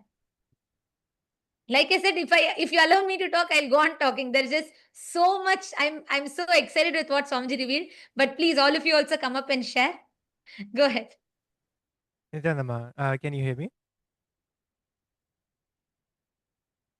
Yes. Yes, sir. So one thing which Swamiji said was so powerful was the name that we attach gives us the delusion of the illusion of continuity. It generated the click in me that the name is kind of we are attaching this label on ourselves, or it has been attached to us, that label, and that is what is going from moment to moment, Nitish, Nitish, Nitish, Nitish, and that's what's just kind of solidifying that identity. That so it's also like attached to. You can also think of it like the conclusions that we keep forming, the labels that we form on different things in around us, and those labels are what solidify everything as it is. And that gives us the illusion of continuity from moment to moment, and that's what keeps us in the either in the past, holding on to the dead past. So the Nitish 1 minute ago, or even 1 moment ago, is a dead past. So but that Nitish that carries forward in my consciousness, that label is what is giving me the illusion of continuity, and that's why I would stay the same, not grow. That would hold me back. But if kind of if I become aware of that, then that's what lets me grow and actually experience Paramashivatva, eternity, as Swamiji said. And as Swamiji said. Exactly. So beautifully said. Because also, like Swamiji said, that the perceived continuity of the name, the illusion of continuity that the name creates, stops us from experiencing the eternity. That was like so powerful for me also, like you said, because temporary continuity that we perceive makes us forget that whole eternity that lies in front of us. And Swamiji told that our body is not the same, our thoughts are not the same, nothing, our emotions are not the same. Even our memories are fabricated. That, like Swamiji said, even our memories are fabricated. Yet, just this name gives us that perceived sense of continuity, which stops us from experiencing eternity. That was profound. Go ahead, please. Yeah, absolutely. And I would also like to share one, like the experience that I've had with this question, which Swamiji, also said, who am I? Have this question, who am I? And, what I experienced was that, I would start observing the thoughts and try to figure out, okay, who is looking at those thoughts? And then I would kind of stop at, okay, this is me. I would be pointing somewhere that this is me. And then for a few moments, of course, I would be satisfied that this is me. I found me. But then I would realize, okay, but there, who is pointing to that I? So that I is the false identity, which, because I stopped there, that's why it became that false identity. But as I kept going back, that, okay, I'm pointing to that, so let me find who is pointing to that identity, that observer. And then again, after a few moments, I would get exhausted and stop there, that this is, okay, this is me, I'm satisfied now. But then, okay, who is looking at that? And keep going back. And I think Swamiji has described this as, you try to grab onto a soap in water, and the soap keeps slipping out of your hand. And eventually the soap just dissolves in the water and it just leaves the water, right? It just dissolves into everything. And that's when the experience of just being, you experience that, just being. So yeah, that resonated very strongly with Swamiji, what Swamiji was explaining today. Exactly. What Swamiji was explaining today. Gave a Ishavasya Upanishad verse line, right? In 2015, Swamiji will tell, consciousness is manaso javiya, swifter than the mind. Like Swamiji told today, the moment you try to put a frame to it, anything you describe about it only becomes an attribute to it because it's already expanded beyond it. How much ever you try to describe it, you try to describe a consciousness, you try to describe saying, this is it, this is that, all of it. By the time your mind grasps it, it's already beyond because it's ever expanding, ever changing. Tadde jati, tanne jati, taddure tadvantike. It is like it's further than the furthest point, nearer to you than the nearest point in you, yet you cannot grasp it, because if you try to grasp it, even whatever you've grasped is only merely an attribute. It has already grown beyond that. It was like so powerful. And also what you're telling, Aya, when we look back over the last 1 year, Swamiji has been preparing us step by step to receive this truth. Swamiji spoke about this seeking the source of the first person. Who am I? What am I? Why am I? How am I? And then there's a satsang. Swamiji has given a satsang series. Nitishaya, you should listen to it and you will really enjoy it. In 2016, Swamiji gave a satsang series on Kenopanishad. So Swamiji will say, don't ask who am I. You're already assuming there's an I. You already have an assumption about the I. Ask, by whom am I? Kene Shitam. That's why there'll be a verse in that Kenopanishad, which Swamiji will describe, where the verse will say that, like, Yat chakshusha na pashyati, yena chakshugumshi pashyati. Means, what is the source? Shrotrasya shrotram manaso mano yad vachoha vacha. Means, the life, what makes your ears to be able to listen, what creates the listening. Like that, there's a whole series of questions. Swamiji will so beautifully step by step guide us into asking that question. And so beautifully, finally, Swamiji will reveal how we are that, Swamiji is talking about that focal point in that satsang. And it's a very, very powerful satsang series. You should watch it, because the thought current that you clicked with, you'll very, very deeper way, you will understand what Swamiji revealed today if you watch that satsangs. That's like a prelude to this. So you should watch it. You'll understand it a lot more deeper and you'll be able to connect with it. Yes, absolutely. Yeah, I'll definitely watch it. Yeah, and one thing more, which was very, you know, it raises goosebumps in me.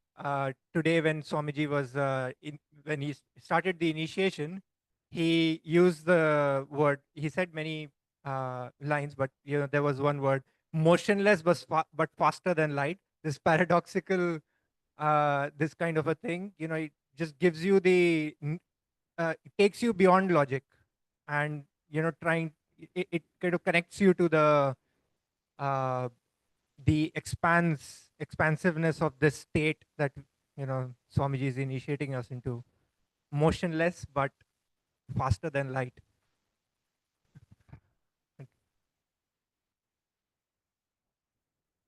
Absolutely, yeah, yes. And every word of today's satsang, I mean, I really don't know. I'm struggling to put a gist to today's satsang. I don't know how to put it because every single word, the only thing I can do is I can sit and repeat the whole satsang. Even then, I will not do justice to it because what Swamiji has revealed is so powerful. And thank you so much for coming up and sharing, Aya.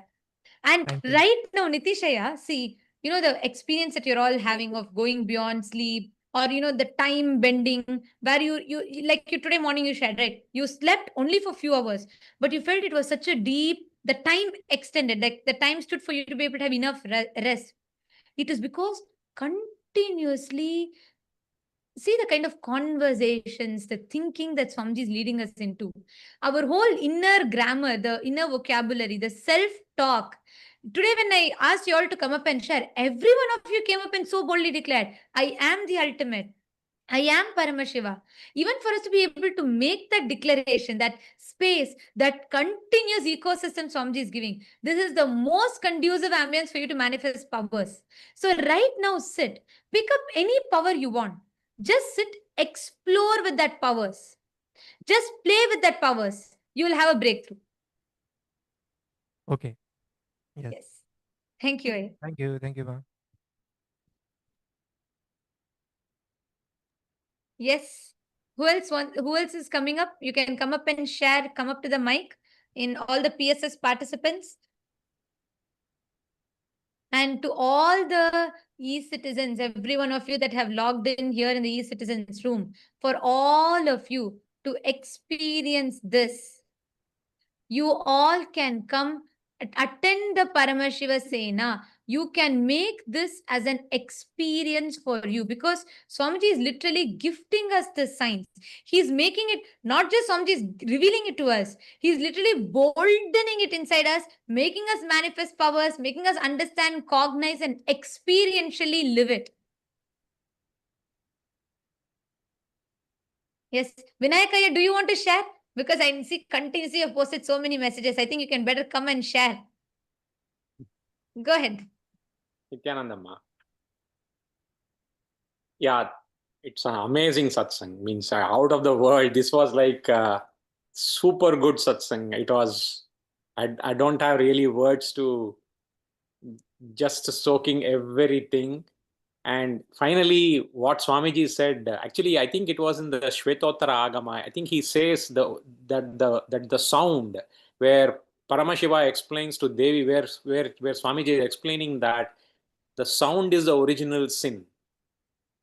So Swamiji is trying to explain that one, and that is when I understood, oh yeah, these words, the Chikjata Granthi, the words which have been formed because of the Granthi, and that is one of, and Swamiji basically beautifully said it is the Granthi, that Chikjata Granthi is what is the root cause of all our problems, and that is formed by all these opinions, words which you keep on hearing and which you keep on talking to yourself. So that is when I also understood that one, and yeah, amazing one is that yeah, name gives us the delusion of continuity, right, and stops you from experiencing nitya. Yeah, so it's too good today. It's too good. Yeah, wonderful. Absolutely. Yeah, wonderful. Yes, yeah. And actually, each of these truths, when we sit and share, right now, actually, all of us can do it. When we sit and question these conclusions or the understandings we have, we will delve even deeper into what Swamiji Yes, has ma'am. revealed. And that's always because when Swamiji talks, Like Yes. the same satsang, if I go back now and watch the Ishavasya Upanishad satsangs from 2015, I'll have a much more deeper understanding Correct. of it. Because Correct. that's why every time, like when Sir Saint Swamiji revealed about seeking the source of first person, my understanding of it was to one extent, like, okay, trying to explore who am I, what am I. But now when I look back, or the same example I gave, right, the jata being the closest to the consciousness, the DNA being closest to consciousness and being tied by sound. I grasped it only to one extent at that time. But today I understood, oh God, this is what Swamiji has been saying. When Swamiji told your DNA and consciousness are tied together by the sound, that is the granthi that forms. And I was like mind blown. We understand it only from the level that we are in. And that's why the more and more we keep re-listening again and again, we go deeper. Absolutely, Ma. Absolutely. Yeah. Especially the Kenop, all the Upanishad talks, right? It's like, it's literally the best pastime to have, the bestest pastime to have. Bestest pastime to have. Yes, absolutely. Yes, thank you so much for sharing, Aya. Thank you so much for coming up and sharing and putting it beautifully. And all of you, everyone, see, even in the Rajya Sabha room, can I request all of you also to type it out? Type out more, verbalize each of it. You will have phenomenal breakthroughs with power manifestation. You will have so many different shifts and breakthroughs. Just sit and cognize. Ma Ganga Priya is waiting to share. Go ahead, Ma Ganga Priya, go ahead. Yes.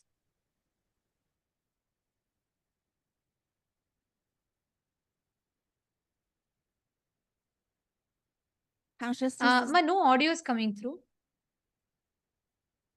consciousness is from the brain. We are the witness of thoughts in mind and the ego, ahanga, buddhi, and chitta. And the false identity is the chitta, jaga, and granthi. And the process of witness the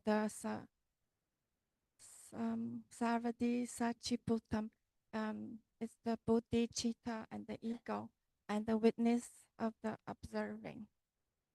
And the witness of the observing. Yes, just one small correction. Swamiji told, see, you said consciousness is from the brain. Swamiji said no.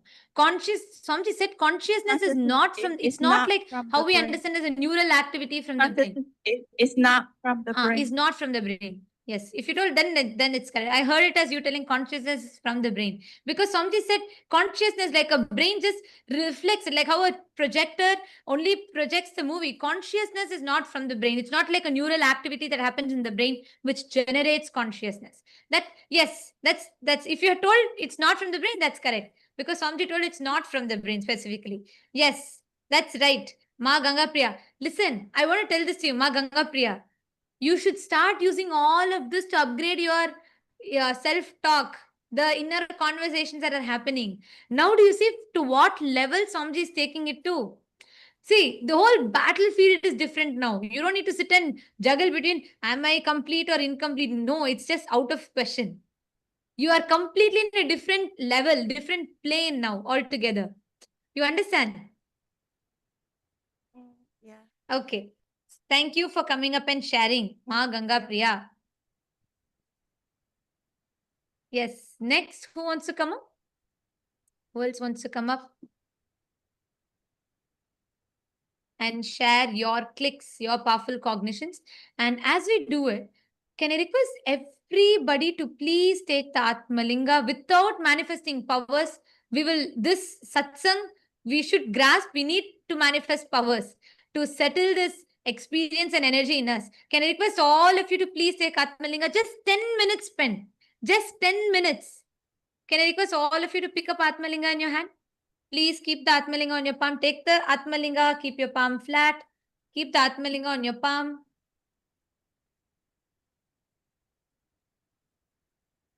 Yes. And just, you only need to do one thing. Just sit.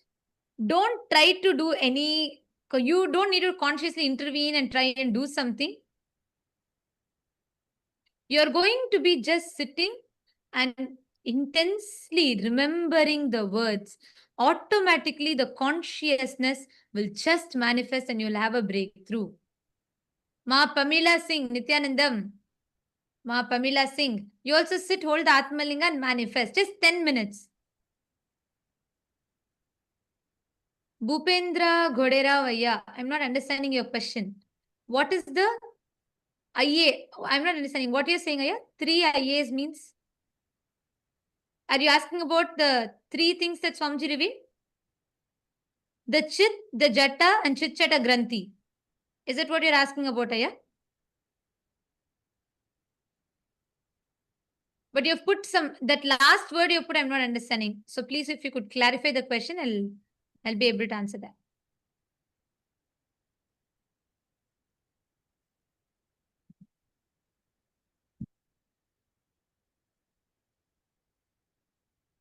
Yes, Ma Shivaika Sarupini, right. Somebody said the Chit Chata Granthi is what our being does, not what our being is.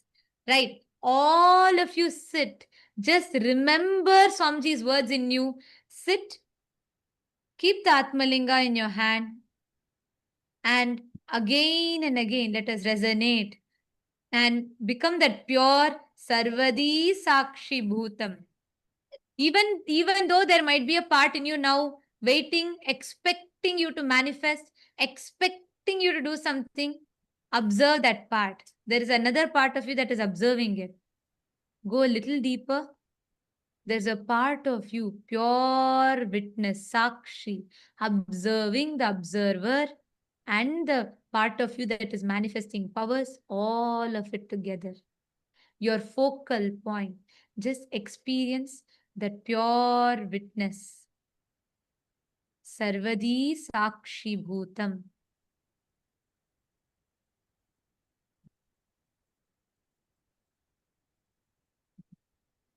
And as you are continuing to manifest, chant the Mahavajans. Don't try to consciously do something. Don't try to do anything. Just relax into that space. Be a pure witness. Our manifestation will be a byproduct.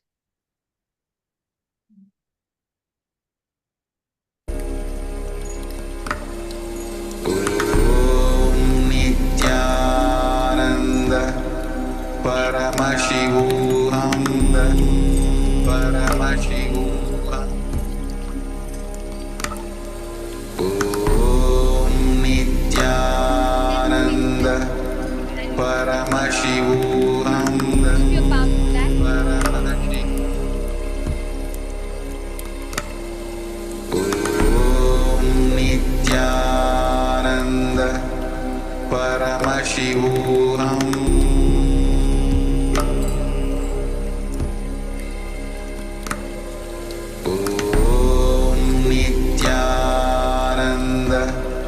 Paramashivam. Om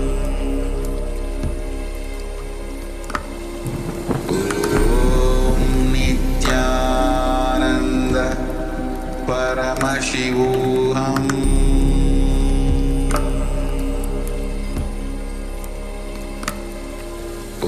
Om Nityananda, Paramashivam. Paramashivam. Om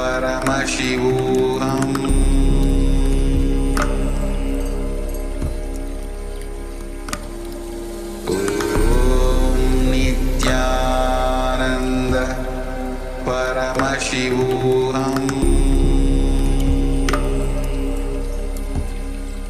Paramashivam.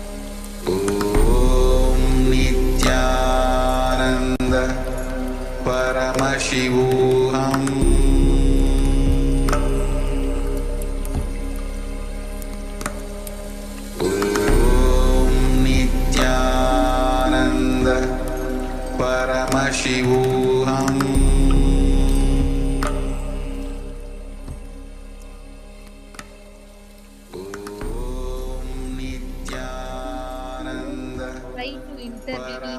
Don't try to do anything. Just resonate with the satsang deeply.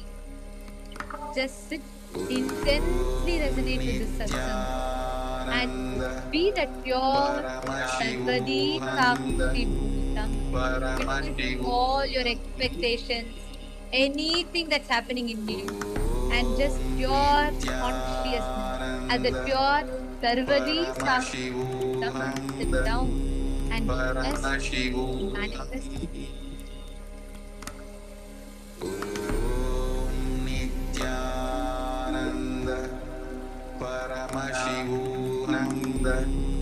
Paramashivam.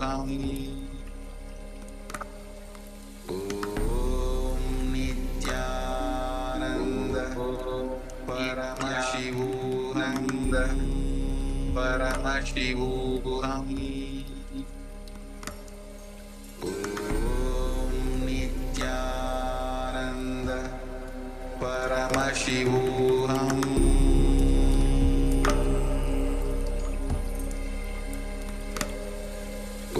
Om Nityananda Paramashivam.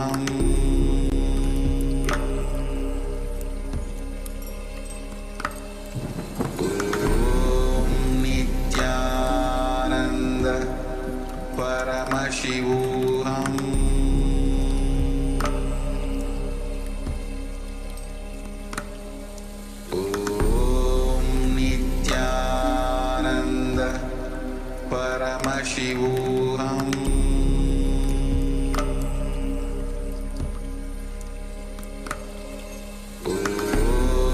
Nityananda Paramashivam.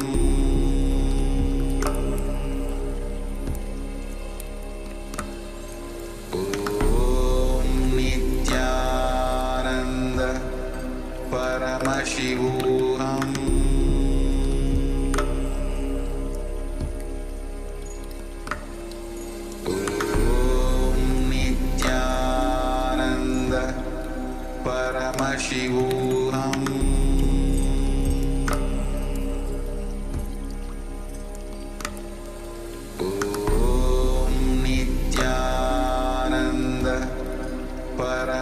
Paramashivam.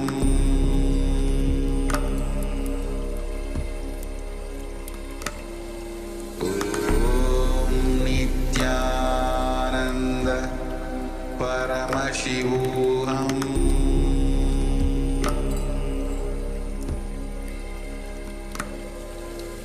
Om Nityananda Paramashivam.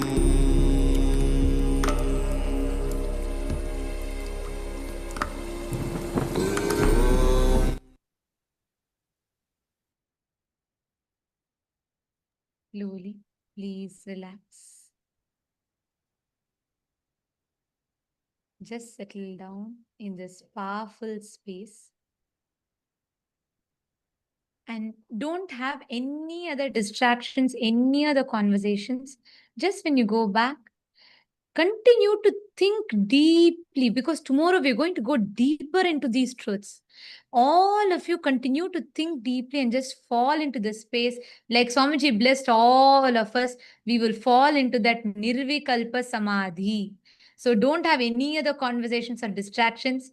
Just enter into that pure Sarvadi Sakshi Bhutam.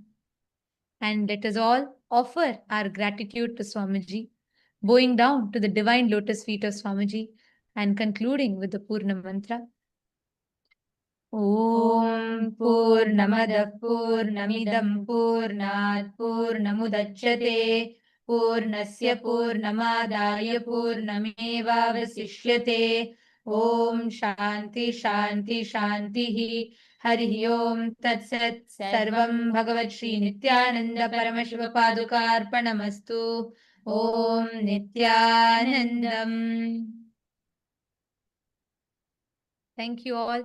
And to all the e-citizens, every one of you that joined us on YouTube, Facebook, you all can stay tuned. We will be notifying for all of you regarding tomorrow's satsang. 7 p.m. Eastern Standard Time will be the satsang. We invite all of you to join back.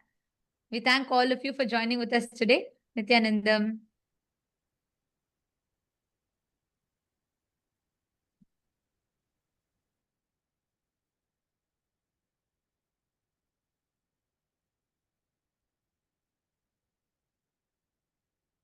Established since 2002 in the United States of America, the United Ancient Nations is an intergovernmental organization currently made up of 160+ members and indigenous nations. The UAN and its work are guided by the purposes and principles contained in its founding charter.